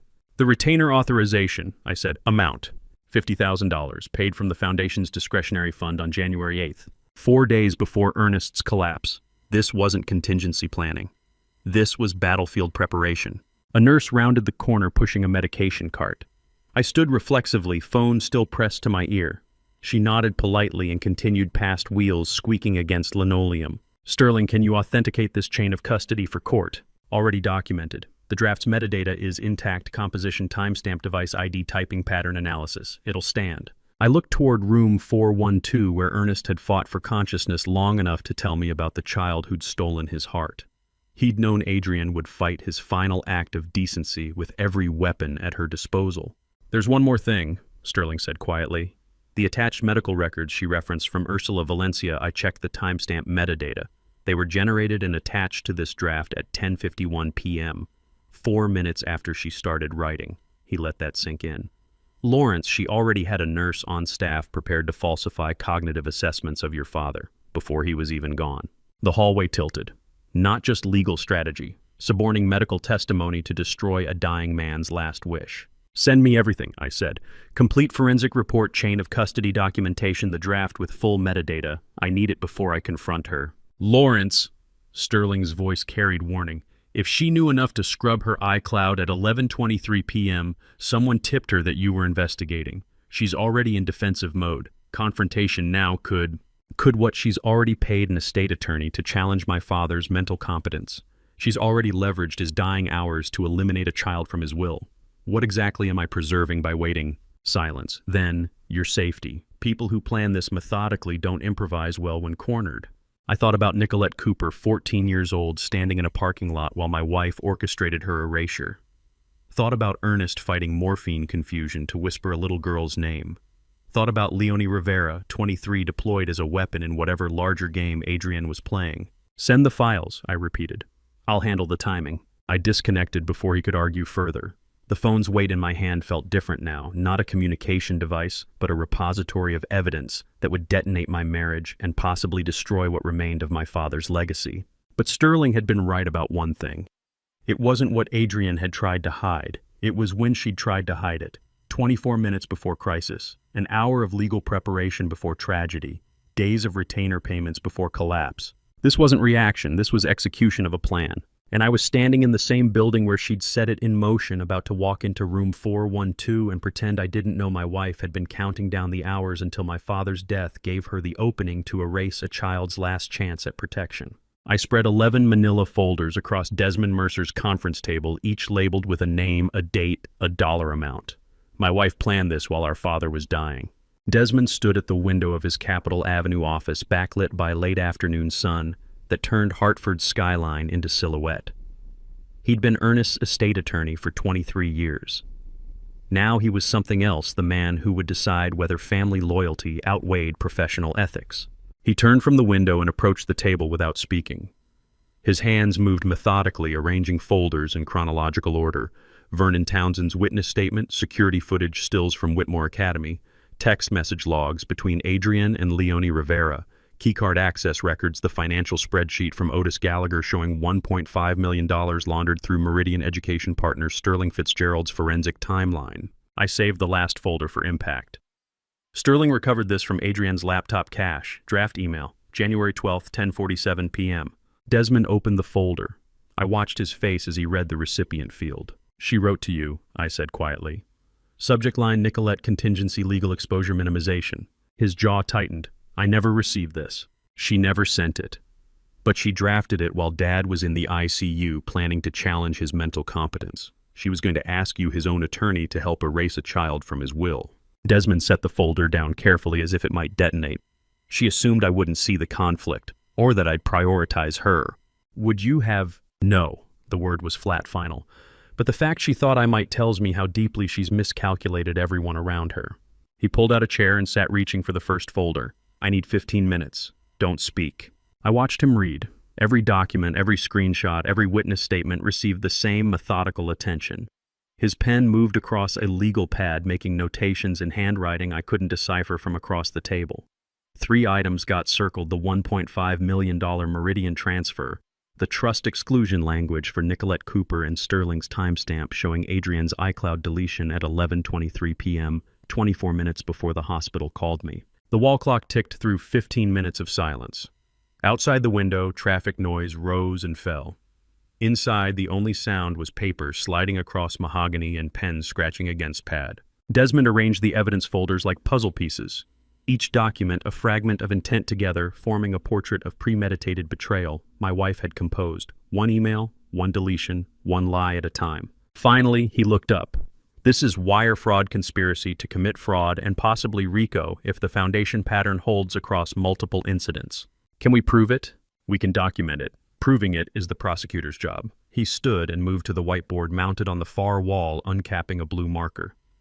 4-point strategy. First, evidence preservation letters sent today to Whitmore Academy and Meridian Education Partners. No destruction of records, immediate compliance, federal penalty warnings. He wrote preservation in block letters. Second, emergency trust amendment protecting your father's original intent regarding Nicolette Cooper. If he's still competent to sign, we execute it tomorrow. If not, we document his expressed wishes with medical witnesses. Amendment joined preservation on the board. Third, IRS referral for Meridian LLC suspicious activity. The $1.5 million transfer triggers mandatory reporting thresholds. I file Form 3949-A citing potential tax fraud and money laundering. IRS referral. Fourth. He turned to face me, marker still in hand. "You do nothing visible. Don't confront her. Don't hint. Don't apologize for distance. Radio silence. She'll know something's wrong. Let her wonder." Desmond capped the marker. "Wondering makes people reckless. Reckless people make mistakes. We need her mistakes on record." I stared at the whiteboard, at the clinical architecture of legal warfare. What happens when she retaliates? She'll weaponize family relationships, claim you're mentally unstable from grief, possibly attempt emergency guardianship over Ernest to freeze estate decisions. He sat back down, meeting my eyes. "This legal battle will destroy your family regardless of outcome." "She destroyed it already," I said quietly. "This is just documenting the rubble." Desmond nodded. "Correct. And documentation is everything, which brings us to witness reliability. What if Leonie doesn't cooperate? What if Vernon recants? Then we have circumstantial fraud instead of testimonial fraud. Still prosecutable." He tapped the folders. "The timeline is objective. Bank records don't recant. Security footage doesn't change its story. Digital forensics don't suffer memory failure." "You're saying I don't need everyone." "You need the timeline. People are corroboration, not foundation." He pulled Otis's spreadsheet from its folder. Dwight confirming the parking lot call. Iris confirming the deletion email she sent you. Otis confirming the financial spreadsheet. Sterling confirming the iCloud reset timestamp. Each person doing one small ethical act creates an unbreakable chain. I felt something shift in my chest. Not hope exactly, but clarity. The engineer in me recognized the principle: redundant systems, independent verification, fault tolerance through distributed responsibility. I realized I'd been holding my breath, not from fear, but from the unfamiliar sensation of having an ally who believed me without requiring emotional performance, just evidence. I don't need everyone to do anything, I said slowly. Just each person to do one right thing. Correct. Desmond leaned back in his chair. And Adrian needed everyone to do nothing. That asymmetry is her weakness. Silence requires unanimous complicity. Truth only requires one person willing to speak. His phone buzzed on the table between us. He glanced at the screen and his expression went carefully neutral. What? He turned the phone so I could see. Email received 4:26 p.m. Sender Adrian Frost. Subject emergency family matter re Lawrence. He opened it and read aloud. Desmond. I'm concerned about my husband's mental state since our father's hospitalization. He's making bizarre accusations about Dad's care and my professional conduct. I think we need to discuss guardianship options before he does something harmful to himself or others. Can we meet tomorrow morning? This is urgent. Adrienne. I checked my watch. 4:30 p.m. The email had been sent 4 minutes ago. 4 minutes ago, I'd still been in this office unpacking evidence folders. Before I'd confronted anyone, before I'd done anything visible. She's already moving, I said. She's already been moving. Desmond set the phone down. The question is, who told her you were building a case? The PTA president sitting across from me at Mac's downtown was trembling. Not from cold, but from the kind of fear that comes from realizing you've been complicit in something federal. Lyle Hewitt had arrived early, chosen a corner booth, ordered coffee he wasn't drinking. Mid-40s, thinning hair, wedding ring, catching overhead light. Whitmore Academy's PTA president, father of 2 married 16 years mortgage in West Hartford. The kind of biographical detail people offer when they have too much to lose. I need to make sure my name isn't dragged into whatever's happening between you and your wife, he said. I stayed silent. Desmond had taught me, let people fill silence with truth. Adrian called me at 5 o'clock today. His fingers tightened around the cup. She asked me to prepare testimony that the donation was legitimate and properly documented, that I verified the LLC paperwork, that Nicolette Cooper is a real student enrolled at Whitmore. What did you tell her? I said I'd think about it. He looked down. Then I called you. Why? Lyle pulled his phone from his jacket and placed it on the table between us. Because I recorded the conversation. When someone asks you to lie under oath, you document it. I felt something shift. The sensation of discovering a critical component you'd thought was missing had been there all along, just mislabeled. Can I hear it? He unlocked the phone and pressed play. Adrian's voice filled the space between us, clear and unmistakable. Lyle, I need you to confirm something if anyone asks. The January donation from Meridian Education Partners. If Lawrence or anyone from the estate asks you, confirm the donation was legitimate, properly documented, and that Nicolette Cooper is enrolled. Lyle's recorded voice uncertain. I'd need to check our records.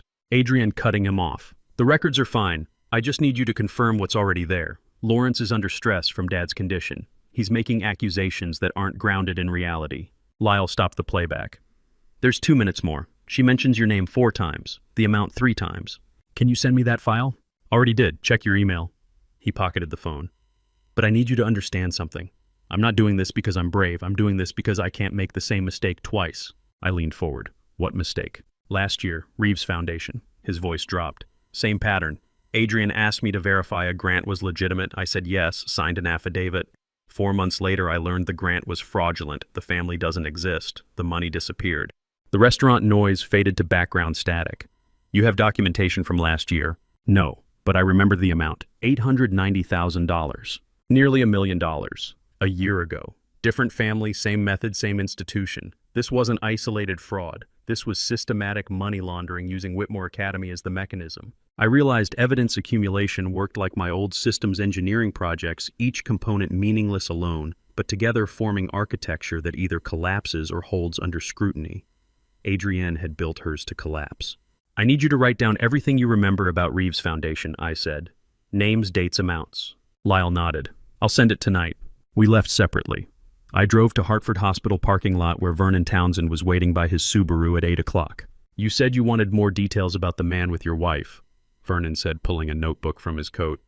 Navy jacket, yes, but also brown leather shoes. Distinctive stitching along the sole. Italian, maybe.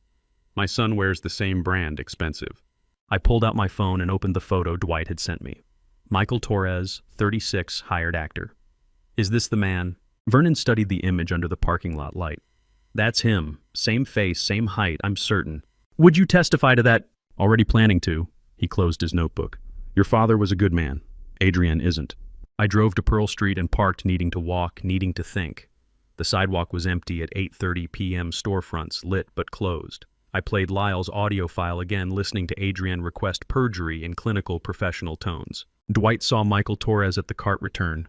Vernon saw him in the parking lot with brown leather shoes. Lyle recorded Adrienne soliciting false testimony. Reeves' foundation proved systematic pattern. Sterling's forensics proved premeditation. Otis's spreadsheet proved the money trail. I didn't need Adrienne to confess. I needed the evidence to speak. Standing on Pearl Street, I noticed my reflection in a storefront window, same face as 4 days ago, but the expression was different. Not grief-hollowed anymore. Purpose sharpened instead. I breathed normally for the first time since January 12th, not because the crisis was over, but because the path forward was clear. Scattered fragments had coalesced into certainty. The investigation phase was complete. What came next was confrontation. My phone rang. Unknown number. Hello. Lawrence, a woman's voice, young, shaking. This is Leonie Rivera. We met at the hospital. I stopped walking. I remember. I made my decision. I want to help. I'll testify about everything, the affair, the money, what she asked me to do. Her breath caught. But she just called me 20 minutes ago. What did she say? That if I speak to you, I'll be deported to El Salvador within 72 hours. That she knows people at ICE. That my visa status doesn't matter. She can make calls. Leonie's voice cracked. My visa is legitimate. I have nothing to hide. But Lawrence, can she actually do that? The sidewalk tilted beneath me. The evidence was complete. The witnesses were willing. The path was clear. Except Adrienne wasn't just hiding fraud anymore. She was threatening a 23-year-old graduate student with state violence to maintain her cover. The cost of using this evidence had just become human. Don't answer if she calls again, I said. I'll handle this. But as I disconnected, I wasn't certain what handling it meant or whether the 72-hour clock Adrienne had started was already running out. I found the gala organizer in the Delamar Greenwich Harbor lobby arranging nameplates alphabetically. Adrienne Frost's card, positioned between foundation donors and guest speaker, and realized this was where it ended. 5 days since Leonie's call. 5 days spent coordinating with Desmond to secure immigration attorney protection for a 23-year-old graduate student my wife had threatened with deportation. 5 days building the case while Adrienne accelerated her plans. Now I was 40 miles from Hartford, standing in a luxury hotel lobby watching a stranger position my wife's name at the head table of her own foundation's annual gala. The woman adjusting the nameplates was late 30s, efficient movements, burgundy blazer tablet under one arm. She cross-referenced the seating chart against a donor list, making millimeter adjustments to card placement. Professional event management, the kind of precision that came from years of making other people's reputations look flawless. I approached before I could second-guess the decision. Stella Jarvis. She looked up, polite smile already in place. Yes, I'm Lawrence Frost, Adrienne's husband. I need 5 minutes of your time. The smile held, but her eyes sharpened with recognition. The gala is in 3 days, Mr. Frost. If this is personal, I'm not the right person. It's about protecting everyone at that gala who doesn't deserve what's coming. She set down the nameplate she'd been holding. Coffee, hotel restaurant, 5 minutes. We sat in a corner booth away from the lobby traffic. I pulled out my phone and opened the files I'd organized specifically for this conversation. Lyle Hewitt's recording, Sterling Fitzgerald's forensic timestamps, Otis Gallagher's financial spreadsheet. Not Leonie, not the immigration threats, not the personal devastation, just the institutional fraud, clean, documentable, prosecutable. Before you speak, Stella said, I need to be clear. I've managed high-profile events for 15 years. I know when family drama is about to walk through my door and explode in public. Whatever this is, I'm not choosing sides. I'm not asking you to choose sides. I pressed play on Lyle's recording. I'm asking you to look at the documents. Adrienne's voice filled the small space between us. Same clinical tone I'd heard on Pearl Street 5 nights ago, requesting Lyle confirm false testimony about the Meridian donation, Nicolette Cooper's enrollment, the legitimacy of documentation that didn't exist. Stella's expression shifted from professional neutrality to something harder. That's her voice. I've worked with her for 2 years. This is Sterling Fitzgerald's digital forensics report. I slid the tablet across the table. Timestamp showing Adrienne executed iCloud deletion at 11:23 p.m. on January 12th, 24 minutes before the hospital called about my father. Premeditated evidence destruction. Stella scrolled through the report, her finger pausing on key timestamps. This is Otis Gallagher's financial analysis. The Meridian LLC transfer $1.5 million laundered through Whitmore Academy using a child who doesn't exist as the paper trail. She read for 90 seconds without speaking. When she looked up, the professional mask was gone. If this comes out at the gala, it destroys sponsors who have nothing to do with this. 60 donors, most of them legitimate educational foundations. Uncontrolled public exposure will damage people who've done nothing wrong. I want the truth revealed in the right place, I said, to the right people, at the right time. Can you help, huh? Stella watched me rearrange the nameplates in front of her, each card a chess piece in a game she hadn't chosen to play, but had learned the rules of, and now she was offering me the board.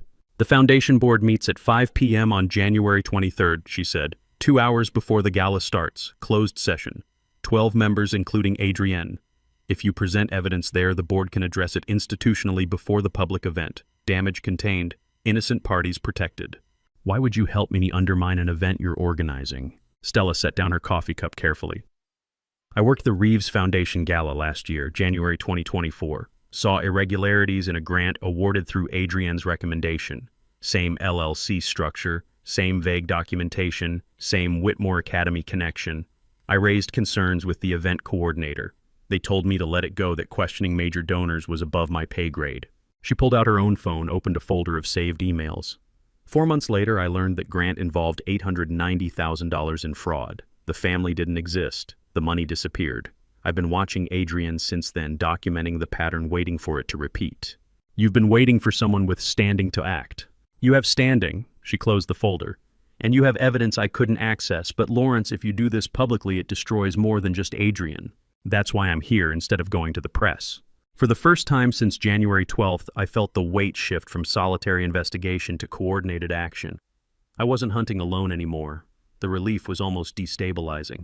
I'm not on the board, I said. How do I get in that room? I control the meeting agenda.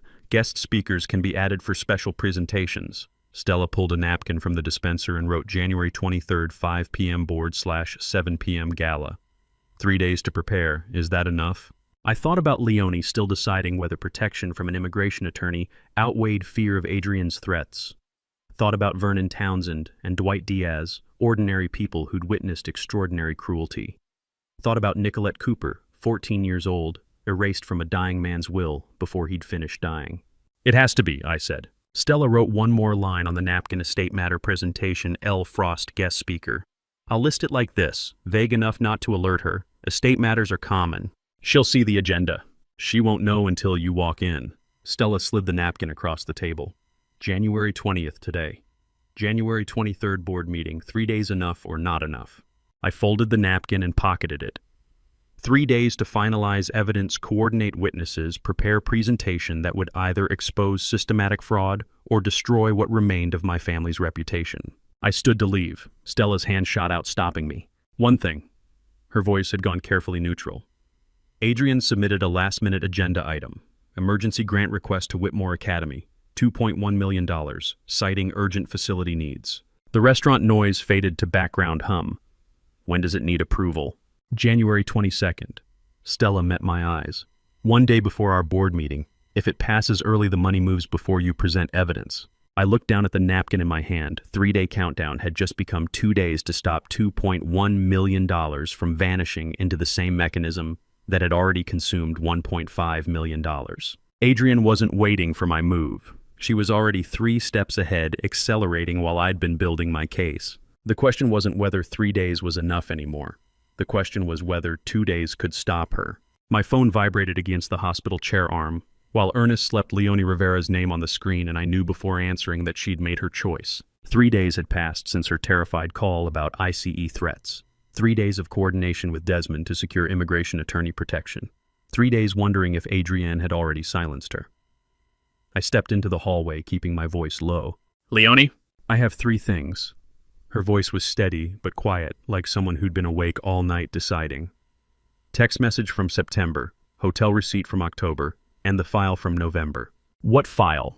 The one she sent me about Emma. That's what she called Nicolette in the documents, Emma. Code name, I think. Papers rustled in the background. It says very clearly, this is how we keep everything quiet. Step-by-step instructions for suppressing inheritance claims. I leaned against the hallway wall, hospital sounds fading to background static. You've had this since November. Yes. Why now? Silence stretched for 5 seconds. Then, because I didn't want to know what it meant. I could tell myself it was privacy protection, proper legal procedure, that Adrienne was helping families avoid messy public disputes. And now I know what I was helping her do. Her breath caught. September. I was doing a site visit at Whitmore Academy. Adrienne wanted foundation presents for accreditation review. I passed a girl in the hallway, 14 maybe. She looked at me, not hostile, just watching, and didn't say anything. I felt something wrong but couldn't name it. Nicolette. I didn't know then, just felt this weight. Leonie's voice dropped. Now I know what she saw when she looked at me. Someone helping hide her, someone making her invisible. I thought about Nicolette Cooper standing in that hallway, watching the foundation intern walk past with Adrienne Frost, understanding in some 14-year-old way that the system was aligned against her and there was nothing she could say that would matter. The file, I said. What else does it mention? That's the thing. Papers rustled again. It doesn't just reference Nicolette Emma. There are 2 others. Bradley Matter Hartford 2019. Sophia Resolution New Haven 2021. Same methodology, same suppression protocol. The hallway tilted beneath me. She's done this before, multiple times. It's not fraud, Lawrence. It's a system. Leonie's voice cracked. And I helped run it without asking questions because I wanted to believe in the work, in her. I realized Leonie was younger than I'd been when I started my first engineering job, when consequences meant budget overruns and missed deadlines, not deportation and complicity in erasing children. And she was choosing principle over survival with clearer eyes than I'd ever had at 23. This could still affect you, I said. Immigration complications, visa status, professional consequences, everything she threatened is still possible. I talked to the attorney you connected me with. She sounded steadier now, decision made. I know the risks, but Lawrence Nicolette is 14. Bradley was probably a child, Sophia too. They were systematically erased by institutions meant to protect them. You don't have to do this. I can't be unknowing. Her voice was quiet but certain. That's not the same as being brave. It's just the minimum. It's what should have happened in September when I saw her in that hallway and felt something wrong. I thought about courage and recognized this wasn't it. Courage implied choice between equal options. This was something simpler and harder, recognizing complicity and refusing to continue it regardless of cost. I'll have Desmond contact you, I said. He'll make sure the file transfer is secure, protected, admissible. Tell him to hurry. Fear crept back into her voice. I don't know how long before she realizes what I'm doing. I promised to coordinate immediately and disconnected. Stepped back into room 317, where Ernest slept, breathing shallow but steady. The monitor beside his bed beeped rhythmic proof of persistence, mechanical continuation that required no choice, just function. I sat in the chair beside him and thought about Leonie's voice on the phone. Different kind of persistence. Humankind that chooses rather than continues. Ernest had said something days ago in one of his lucid moments before the morphine pulled him under again. Something about Adrienne. Living with someone heartless, you don't notice at first because they're good at performing warmth. By the time you see it, you've already built your life around the performance. I'd thought he meant our mother dead 15 years. Now I understood he'd meant his daughter. I looked at Leonie's number on my phone screen. 23 years old, graduate student, affair partner turned whistleblower. Threatened with state violence for choosing documentation over silence. She has a heart, I thought. Not easy at 23, not easy at any age when the cost is this high. My phone buzzed again, text from Desmond. Don't call Leonie back. Her phone may be monitored. Adrienne just filed emergency restraining order against you. Harassment, emotional instability. Hearing scheduled January 22nd, same day as grant approval. She's boxing you in. I read it twice, then a third time. The hospital room felt smaller walls contracting. Adrienne knew.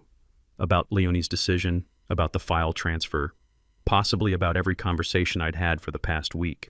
And she wasn't just defending, she was preemptively attacking, using the legal system to neutralize me before I could present evidence. Emergency restraining order, harassment, emotional instability. If the court declared me unstable on January 22nd, my evidence became suspect. My testimony unreliable.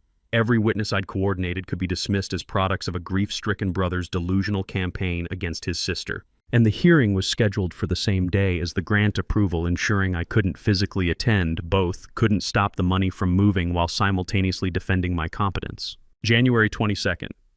One day before the board meeting Stella had arranged. One day before the controlled confrontation I'd been building toward. Adrian had just collapsed the timeline and weaponized the calendar against me. I looked at Ernest's sleeping monitor beeping steady persistence. Looked at my phone with Desmond's warning about surveillance. Looked at the door to the hallway where I'd stood 3 minutes ago promising Leonie that Desmond would protect her file transfer. Promise I might not be able to keep if Adrienne was already monitoring every communication, already 3 moves ahead, already executing the legal strategy that would either silence me or destroy my credibility before I could use the evidence Leonie had just risked everything to provide. The monitor beeped. Ernest breathed. My phone screen went dark. And somewhere in New Haven, Leonie Rivera sat with a file documenting systematic erasure of children waiting for protection I'd promised, unaware that the promise itself might have triggered the surveillance that would destroy us both. 12 chairs around the mahogany table. Adrienne Frost at the head in navy blazer adjusting the microphone, and I walked in with the manila folder she didn't know contained the architecture of her collapse. 3 days since Desmond's warning about surveillance. 3 days of coordination through encrypted channels and burner phones. 3 days preparing for this moment while Adrian filed legal barriers, assuming I'd never reach it. The restraining order hearing was scheduled for January 22nd, 2 days away, but Stella had ensured this board meeting happened first. Adrienne's eyes found me as I entered. Brief confusion, then controlled neutrality. She hadn't expected me, but wouldn't show alarm in front of 12 board members settling into leather chairs, half-checking phones, all performing the ritual disinterest of people accustomed to mandatory meetings. Desmond sat in the corner as legal observer. Stella stood at the side door, arms crossed, face neutral. Our final agenda item, Stella's voice cut through the room's settling noise. Lawrence Frost will address an estate matter with foundation implications. Adrienne leaned forward slightly. Lawrence, I didn't realize you'd be presenting.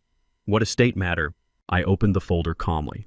The one involving Meridian Education Partners, LLC, and $1.5 million in undocumented transfers through Whitmore Academy.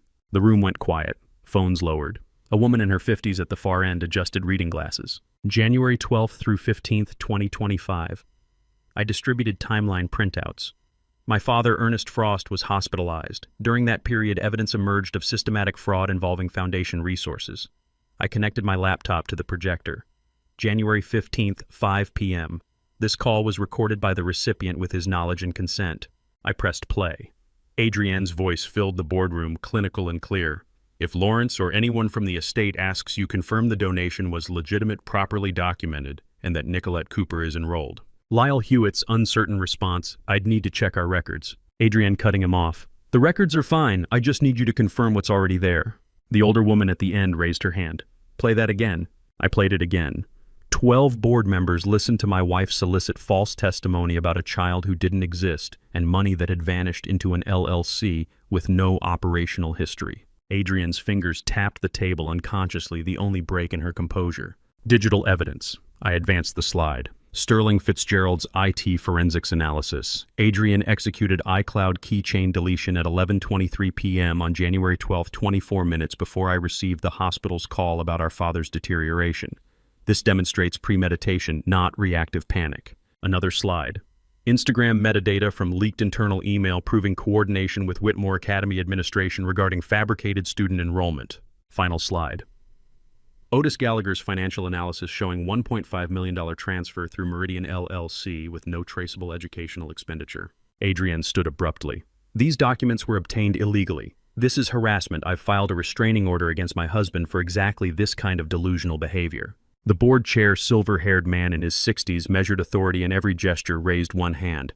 Ms. Frost, let him finish. Adrienne sat. Greenwich Harbor was visible through floor-to-ceiling windows. Calm surface, strong current beneath. And I realized this was what institutional power looked like when it shifted. No explosion. Just tide going out, leaving someone stranded. The door opened. Leonie Rivera walked in uninvited, crossed to the table, and placed a USB drive in the center. 12 pairs of eyes tracked her movement. I'm Leonie Rivera. Her voice was steady despite trembling hands. I work for this foundation as a graduate intern. Ms. Frost sent me a file in November. I can't keep it anymore. Adrienne stood again, voice rising. This is conspiracy. You're all... Adrienne. The board chair's voice was quiet but absolute. Sit down. Adrienne sat. Leonie continued.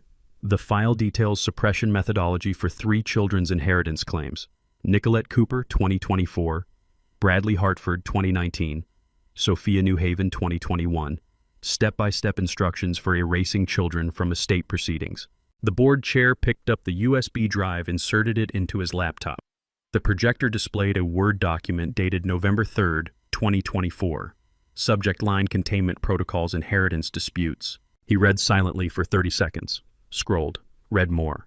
Looked at Adrienne.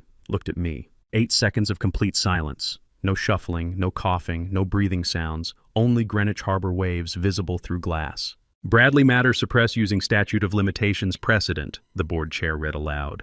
Sophia settle with N.D. a minimal payout. Emma ignore until probate closes, no standing to challenge. He closed the laptop. The foundation will retain independent counsel for comprehensive investigation. Ms. Frost, you are suspended from all duties effective immediately pending review.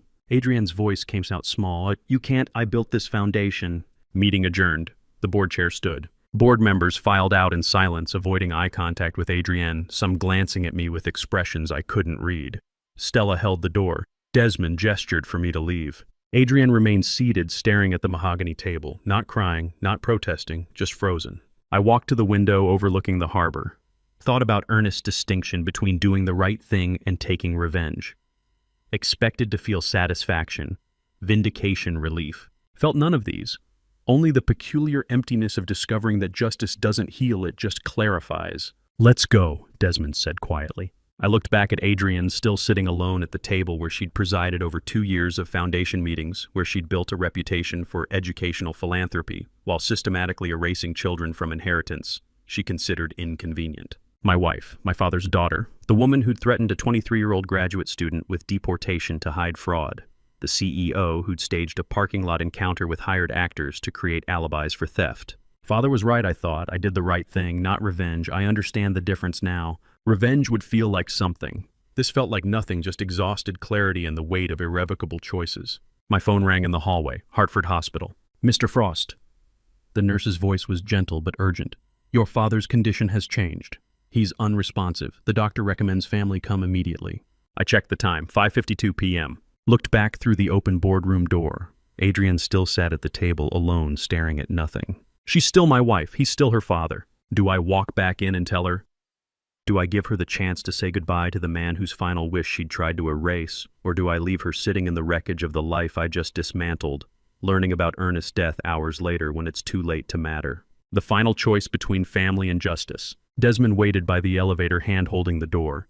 Adrienne sat motionless 20 feet behind me. The nurse's voice on the phone, Mr. Frost, are you coming? I had to choose. My phone vibrated on Ernest's hospital bedside table. Adrienne's name glowing on the screen, and my father's eyes opened for the first time in 14 hours. The previous evening played back in compressed frames, driving from Greenwich to Hartford, walking back into the Delamar boardroom where Adrienne still sat alone, standing in the doorway until she looked up. Dad's unresponsive. They don't know how long. She'd arrived at Hartford Hospital at 9 p.m., stood in the doorway of room 412 for 3 minutes, coat buttoned, watching Ernest's unconscious form connected to monitors, didn't cross the threshold, didn't speak, just stood there while machines beeped and oxygen hissed. Then she left. I'd stayed all night watching monitors, waiting for changes that didn't come until morning. Noon brought unexpected rally. Ernest's eyes opened, focused, and his voice weak but lucid asked, "Tell me what happened yesterday." I told him everything. The board meeting, the evidence presentation, Lyle's recording, Leonie's USB drive, the board chair reading her November file aloud, Adrienne suspended immediately. Ernest listened without interruption, eyes tracking my face, occasionally closing when exhaustion pulled, but opening again, determined to hear it all. When I finished, he said, "Good, you did it right, not revenge, justice." He closed his eyes and rested for 3 hours while I sat beside him, those words replaying like benediction or absolution. Now it was 4 p.m. The phone vibrated again, Adrienne's name persistent. I looked at Ernest. His eyes were open, watching me with the clarity I'd seen at noon, not morphine-dulled confusion, but something sharper. "It's Adrienne," I said quietly. He didn't speak, just extended his hand slightly, not reaching for the phone exactly, but gesturing permission or request. You want to talk to her? One nod. Deliberate. Certain. I picked up the phone, answered activated speaker. Adrienne. Lawrence. Her voice was tight, controlled. I need to explain what happened at the board meeting. The things Leonie said, they're out of context. The file was... Ernest reached across and took the phone from my hand with surprising firmness. Held it himself, bringing it close to his face. I realized this was the last time Ernest would exercise judicial authority, not in courtroom with bailiff and stenographer, not in chambers with law clerks, but in hospital room with daughter on phone and son as witness. Verdict carrying weight of a lifetime's moral clarity. This is your father. His voice wasn't the weak rasp of recent days. It was the federal judge delivering judgment. Silence on the line. Then Adrienne's voice, small and uncertain. Dad, you are no longer my daughter. The words fell like stones into water. No anger, no heat, just flat judicial finality. Pause. Ernest breathing steady despite the oxygen cannula. You used a child's vulnerability for financial gain. You threatened a young woman with deportation to silence testimony. You betrayed your husband while I was dying. Another pause. I could hear Adrienne breathing on the other end, quick, shallow breaths that might have been crying or shock. I have no daughter named Adrienne. 8 seconds of silence. I counted them by heartbeat. 1, 2, 3, 4, 5, 6, 7, 8. Then Ernest pressed the red button ending the call, handed the phone back to me without looking away from my face. He exhaled deeply, the sound of someone who'd carried weight across miles, and finally set it down. Placed the phone on the bedside table with careful deliberation, then reached over and placed his hand on mine. The same gesture from January 12th. First night when he'd tried to tell me about Nicolette and I hadn't understood yet what he was asking me to protect. His hand had been warmer then, grip stronger. Now the skin was paper thin, trembling slightly, but the grip was still firm.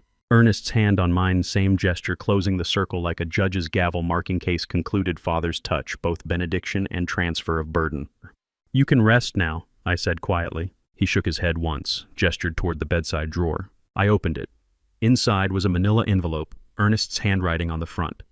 Final codicil witnessed by hospital staff January 21st, 11 a.m. 11 a.m. This morning. During his rally before I'd told him about the board meeting before Adrienne had called. I pulled out the document, read the distribution schedule. Nicolette Cooper, trust $1,200,000. Lawrence Frost, $6,800,000. Adrienne Frost, $0. Notation beneath Adrienne's name. For reasons documented in attached evidence file provided by Lawrence Frost, January 2025. Witness signatures at the bottom: Ursula Valencia, head nurse. Dr. Craig Morgan, attending physician. Derek Walsh, hospital security officer, present to verify testamentary capacity. You signed this before the phone call, I said, understanding. Ernest's voice was barely audible. She needed to hear it from me. Not lawyers, not documents. From her father. The legal severance had been complete at 11 a.m.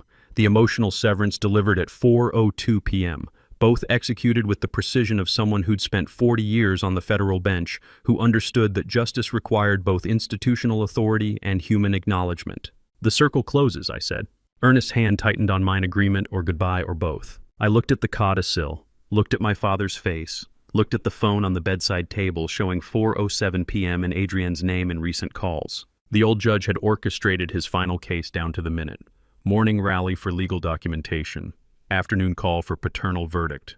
Both witnessed, both irrevocable, both delivered with the clarity that had defined his career and would define his legacy. His hand was cooling in my grip, but the grip itself remained firm. Outside room 412, Hartford Hospital, continued its routine. Nurses walked hallways. Monitors beeped. The ordinary machinery of care that never stopped. But in this room, the circle had closed. A father had delivered his final verdict, a daughter had been severed from inheritance and family, a son held documentation of both. Ernest's eyes closed. His hand relaxed slightly but didn't release mine. The codicil rested on my lap, legal precision completing what emotional necessity had begun. January 21st, 2025, 4:09 p.m., the case was closed. I sat in Hartford Hospital cafeteria at 9 a.m. with terrible coffee and phone ringing, Desmond Mercer calling with what sounded like good news, which I'd forgotten how to process. 36 hours straight at the hospital since the board meeting. Ernest had stabilized overnight after yesterday's crisis, the phone call, the verdict, the codicil revelation. Now he slept while I'd escaped to the cafeteria for coffee that tasted like burnt cardboard and felt like the only thing keeping me upright. The phone vibrated for the third time. I answered. Desmond, I have the updates you requested yesterday. His voice carried the careful neutrality of someone delivering news to the exhausted. Are you somewhere you can talk? Hospital cafeteria. Dad's stable. Go ahead. 4 things happened overnight. You'll want to hear all of them. I took a sip of the terrible coffee. I'm listening.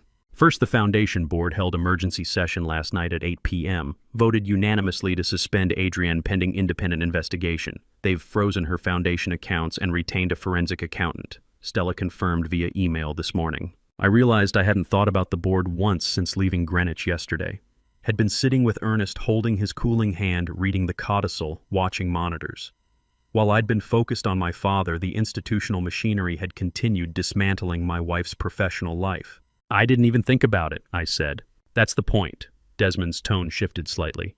The system runs whether you're watching or not. You built it. Now it's running.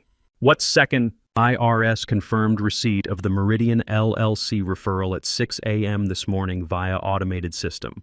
Criminal Investigation Division flagged the transfer pattern matches, money laundering indicators, triggered automatic asset freeze at 7:30. I set the coffee cup down. How fast does this usually move? When the pattern is this clear fast, Adrienne has no access to those accounts as of 7:30. Can't touch the funds, can't move money, can't pay operational expenses or legal retainers. Legal retainers. The restraining order hearing scheduled for tomorrow. The January 22nd date that had been boxing me in, forcing impossible choices between defending my competence and stopping the emergency grant. Third update, Desmond continued. Connecticut Department of Education received the Whitmore Academy report documenting suppressed bullying incidents involving Nicolette Cooper.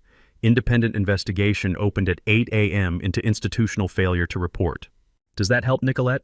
Indirectly. It's not about your wife directly, it's about Whitmore's legal obligations to document and report child welfare concerns. Creates precedent, protects the next kid. I looked through the cafeteria window at the hospital wing stretching into morning light. Somewhere in there, Ernest slept. Somewhere in Greenwich or Hartford, Nicolette Cooper went to school not knowing that state machinery had engaged on her behalf. I realized I'd built a machine not mechanical but bureaucratic, and like all well-engineered systems, once you fed it the right inputs, evidence, documentation, proper channels, it processed outputs without requiring human emotion to fuel it. Investigations, freezes, consequences, all running automatically. What's the 4th thing? I asked. Morton and Pierce withdrew Adrienne's restraining order counterclaim at 8 a.m. this morning. I straightened in the plastic cafeteria chair. Why? Official reason client's inability to maintain retainer. Desmond paused. Translation LLC accounts frozen. She can't pay legal fees. Firm dropped her. The January 22nd hearing is canceled. The hearing I'd been dreading. The legal box Adrienne had constructed appear and defend my mental competence while simultaneously trying to block the emergency grant. The impossible choice between 2 simultaneous crises. Gone. Dissolved, not because I'd fought it, but because the IRS asset freeze had removed her ability to fund the attack. The system solved it, I said quietly. The system solved it, Desmond agreed. Board suspension, IRS freeze, DOE investigation, withdrawn lawsuit. You don't need to do anything more. Everything is proceeding through proper channels. I thought about justice and realized it didn't feel like victory. Felt like watching a program compile successfully satisfying but oddly empty confirmation that the code worked, but not the triumph I'd expected. I built it right, I said. That's what Dad always said about engineering. Build it right and it runs without constant intervention. You built it right, Desmond confirmed. I looked at the cold coffee at the cafeteria window at the morning light hitting Hartford skyline. Thought about Ernest's hand on mine yesterday, the codicil in the bedside drawer, the 8 seconds of silence after he'd told Adrienne she was no longer his daughter. Best systems run without my intervention, I thought. This is that system. Lawrence, Desmond's voice pulled me back. One more thing. Go ahead. Adrienne called my office at 8:45 this morning. I waited. Personal request, not about legal matters. He paused. She wants to see your father, asking if you'll allow it. Said she needs to see him before it's too late. The cafeteria noise, silverware clinking, conversations, murmuring, coffee machine hissing, faded to background static. The system was running. Board suspension proceeding, IRS investigation underway, DOE protecting future children, lawsuit withdrawn, all the institutional machinery I'd activated through documentation and proper channels, all functioning exactly as designed. But the human question remained. Yesterday at 4:02 p.m. Ernest had delivered verdict. You are no longer my daughter. Legal severance at 11 a.m. via witnessed codicil. Emotional severance via phone call. Both irrevocable. Both executed with judicial precision. And now Adrienne wanted to sit with her dying father one last time. What did you tell her? I asked. That I'd relay the message, the decision is yours. I thought about Nicolette Cooper, 14 years old, systematically erased from an inheritance meant to protect her. Thought about Leonie Rivera, 23, threatened with deportation for choosing testimony over silence. Thought about Bradley and Sophia, 2 other children Adrienne had suppressed across years of institutional fraud. Thought about Ernest's hand cooling in mine, his voice barely audible. She needed to hear it from me, not lawyers, from her father. The verdict had been delivered. The legal severance was complete. The system was running. But did systemic justice require complete human severance? Or was there space, even after everything, for a daughter to sit with her dying father? I need to think about it, I said. Take your time, Desmond replied. But Lawrence, he doesn't have much of it left. I knew. I'd been watching the monitors for 36 hours, knew exactly how little time remained. The question wasn't about time. The question was about what justice meant when the machinery was running and the only thing left was the space between a hospital bed and the doorway where Adrienne had stood for 3 minutes last night before walking away. I'll call you back, I said and disconnected. The coffee was cold. The cafeteria continued its morning routine. The system ran without my intervention. But this decision, this final human complexity, required something the system couldn't provide. It required me. Celeste Cooper walked through Hartford Hospital first-floor entrance with a 14-year-old girl whose black hair fell straight and whose posture, spine straight, shoulders back, told me everything had changed. 2 days since Desmond's call about Adrienne's request to see Ernest. 2 days I'd spent not answering that question, letting it dissolve into the larger silence of institutional consequences running their course. Now Celeste and Nicolette stood in the lobby, and I realized some decisions make themselves through inaction. I met them by the elevator bank. Nicolette stood beside her mother with quiet reserve, meeting my eyes briefly before looking away, not from fear, but from the careful self-protection of someone who'd learned not to expect much from adults. Thank you for coming, I said. Celeste nodded. DOE investigation starts next week. The school has to reopen everything they buried. All the suppressed incident reports, counselor notes, everything. That's good. That's important. Nicolette will have official documentation of what happened, institutional acknowledgement instead of institutional denial. Celeste's hand rested on her daughter's shoulder. That matters. I thought about the security footage I'd watched weeks ago. Nicolette hunched at the cart return, shoulders curved inward, making herself small. The girl standing in front of me, now occupied her full height, looked at the world with level gaze instead of downcast eyes. Nicolette wanted to meet you, Celeste said quietly, to say something. Nicolette looked directly at me, sustaining eye contact this time, said 2 words, quiet but clear, thank you. I recalled Celeste's earlier description, refused to eat for 3 weeks after the parking lot incident, withdrawn nonverbal at school. These 2 words represented distance traveled that no dollar amount could measure.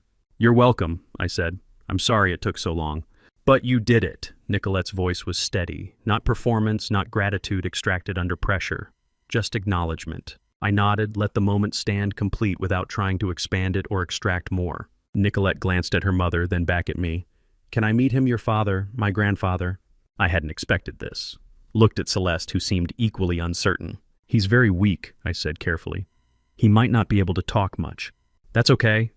Nicolette's fingers twisted the strap of her backpack. I just want him to know I exist, that I'm real, not just numbers in a trust document. Celeste explained. She processed the trust documentation, understands what he established for her future, but she wants... I want to meet my grandfather, Nicolette interrupted quietly. Before I can't. I looked at this 14-year-old girl claiming family connection she'd been systematically denied, and understood what Adrienne had actually destroyed. Not money, not reputation. This exact moment, grandparent meeting grandchild, simple and unremarkable and irreplaceable. Follow me, I said. We took the elevator to the 4th floor, walked the familiar hallway to room 412. Ernest was awake, propped against pillows, eyes tracking our approach. I stepped inside first. Dad, you have visitors. He looked past me to Celeste and Nicolette in the doorway. This is Nicolette Cooper, I said, your granddaughter. Ernest looked at Nicolette for a long moment, reached out his hand. Nicolette crossed the room and took it, her small hand disappearing in his papery grip. I'm sorry I didn't protect you sooner, Ernest said, voice barely above whisper. That's on me, not your uncle. Nicolette shook her head. You're protecting me now. They sat like that for 5 minutes. Mostly silence, hands held. Celeste stood by the window, giving them space. I leaned against the wall, watching my father meet the grandchild whose existence Adrienne had tried to erase, whose vulnerability had been weaponized for financial gain. When Celeste and Nicolette left, Nicolette turned at the doorway. Thank you, grandfather. Ernest nodded, too tired for words, but his eyes tracked her until she disappeared from view. The room was quiet for several hours. Ernest slept. I sat. Evening shift began. Around 6 p.m., Ernest stirred, gestured toward the bedside drawer. "The envelope," he said. "Tell Ursula it can be thrown away." I opened the drawer, found the manila envelope I'd seen before labeled in his handwriting for Lawrence read after I'm gone. "Don't you want me to read it?" I asked. Ernest shook his head slightly. "I wrote it because I feared you'd never see what needed doing. Feared you'd stay blind to who she was, what she was capable of." He paused, breathing labored. "But you saw it yourself. You lived it. The letter is obsolete." Nurse Ursula Valencia entered for evening vitals check, middle-aged woman with efficient movements and kind eyes who'd been validating Ernest's wishes without questioning family dynamics for days. "Ursula," I said, holding out the sealed envelope. "He says this can be thrown away." She looked at Ernest for confirmation. He nodded once. Ursula took the envelope, placed it in the medical waste bin without opening it, and continued her work. Lawrence watched the letter disappear beneath used gauze and empty medication packaging. Some wisdom only exists when it's needed, I realized. Becomes waste once it's lived. Ernest had written instructions fearing I'd never discover them independently. But I had. Through action, through investigation, through choosing documentation over confrontation and systems over revenge. The letter Ernest wrote, all his judicial wisdom, all his paternal guidance was medical waste now because I'd already become who it described. After Ursula left, I pulled the chair close to Ernest's bed. No laptop this time. No phone calls to coordinate. No evidence folders to review. Just sitting. Ernest's breathing was steady. Monitors beeped softly. The evening light through the window turned Hartford's skyline amber. "What are you doing?" Ernest asked, barely audible. "Nothing," I said. "Just sitting with you." 10 days of action. Investigation, confrontation, documentation, coordination, building systems that run themselves, feeding bureaucratic machines that process justice without requiring human emotion to fuel them. And now there was nothing left to do except be present. I just sat. That was enough. Vernon Townsend drove his old red Honda through West Hartford morning light with Ernest Frost in the passenger seat, and I followed behind, thinking after 10 days in hospital fluorescence, natural sunlight looks almost foreign. The discharge had taken 3 hours, paperwork, medication reconciliation, hospice coordination, final instructions from Dr. Morgan about what to expect in coming weeks. Ernest had sat through it all with patient dignity, answering questions, signing forms, ready to go home. Vernon pulled into the driveway at 847 Elm Street. Ernest looked at the oak tree in the front yard, same tree that had been there 40 years, bare branches reaching into January sky. "Still beautiful," he said quietly. I knew he wasn't talking about the tree. "Need help getting inside?" Vernon asked. Ernest shook his head.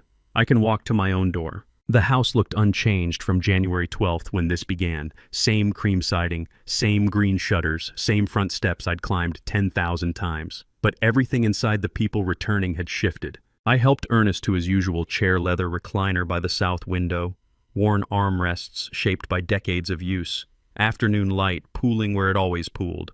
Not hospital bed with rails and call buttons, not machines beeping vital signs, just the chair Ernest had sat in for 30 years reading case law and watching seasons change. Vernon left quietly with a hand on Ernest's shoulder, a nod to me that said more than words could. Ernest settled into the chair, exhaled deeply. "Better than hospital." "I'll make tea," I said. "Chamomile, 4 minutes exactly." I went to the kitchen, the 1971 table still there, phone on the counter window, looking out at the same Hartford skyline I'd stared at 12 days ago when everything was different. Put the kettle on, found chamomile in the cupboard where it had always been timed 4 minutes on my phone. Brought 2 cups to the table. Ernest had moved from the recliner to his usual chair across from mine, the arrangement we'd maintained through decades of dinners and discussions. He didn't drink yet, just looked at me with the clear-eyed focus I'd seen yesterday when Nicolette held his hand. "I want you to do something for me today," he said. "Sit still. Don't check your phone. Don't plan next steps. Don't engineer solutions. Just sit with me and do nothing." I started to ask why, then understood. After 10 days of relentless action, investigation, coordination, confrontation, documentation, Ernest's final teaching was about stillness. "For how long?" I asked. Ernest's mouth quirked into something almost like a smile. "Until you stop asking how long." So I sat. Winter sunlight crawled across the kitchen floor at a pace measured in minutes, not seconds. I watched it move, watched dust motes drift through the beams, watched Ernest's breathing rise and fall. Time passing without urgency, without agenda, without output to produce. Learning to exist in time that didn't demand progress or resolution, this was what Ernest meant. 3 p.m. arrived. I had been sitting opposite my father for 4 hours. No laptop, no evidence folders, no witness coordination, just father's breathing light moving silence. I noticed details I'd missed before: crack in ceiling plaster shaped vaguely like Connecticut Ernest's wedding ring loose on his thin finger, the way afternoon shadows made the kitchen look like a sepia photograph. "You're getting it," Ernest said, barely audible. "Getting what?" "How to stop." I was a systems engineer, spent 40 years building solutions, optimizing processes, fixing problems. 10 days ago, I'd applied that same mindset to family betrayal, documented evidence, coordinated witnesses, fed bureaucratic machines that processed justice without requiring emotion to fuel them. And it had worked. The system ran. Consequences proceeded. Adrienne was suspended, investigated, severed legally and emotionally from the family she'd betrayed. But Ernest's final lesson wasn't about action. It was about learning when action ends and presence begins. 5:47 p.m., the phone rang. My cell on the kitchen counter, Adrienne's name glowing on the screen. I looked at Ernest's silent question. He looked back, nodded once. "Not permission to reconcile, permission to end it," I answered. "Adrienne." "Lawrence." Her voice was formal, distant. "I need to know what happens next, with the estate proceedings, with the foundation investigation, my professional reputation." "The system handles that now," I said. "I'm not involved anymore. Can we really talk, not about legal matters, about us?" I thought about Nicolette Cooper standing upright in hospital lobby. Thought about Leonie Rivera risking deportation to testify. Thought about Ernest's hand cooling in mine while he delivered verdict, "You are no longer my daughter." "After everything," Adrienne said quietly, "am I still your wife?" I looked at Ernest across the table.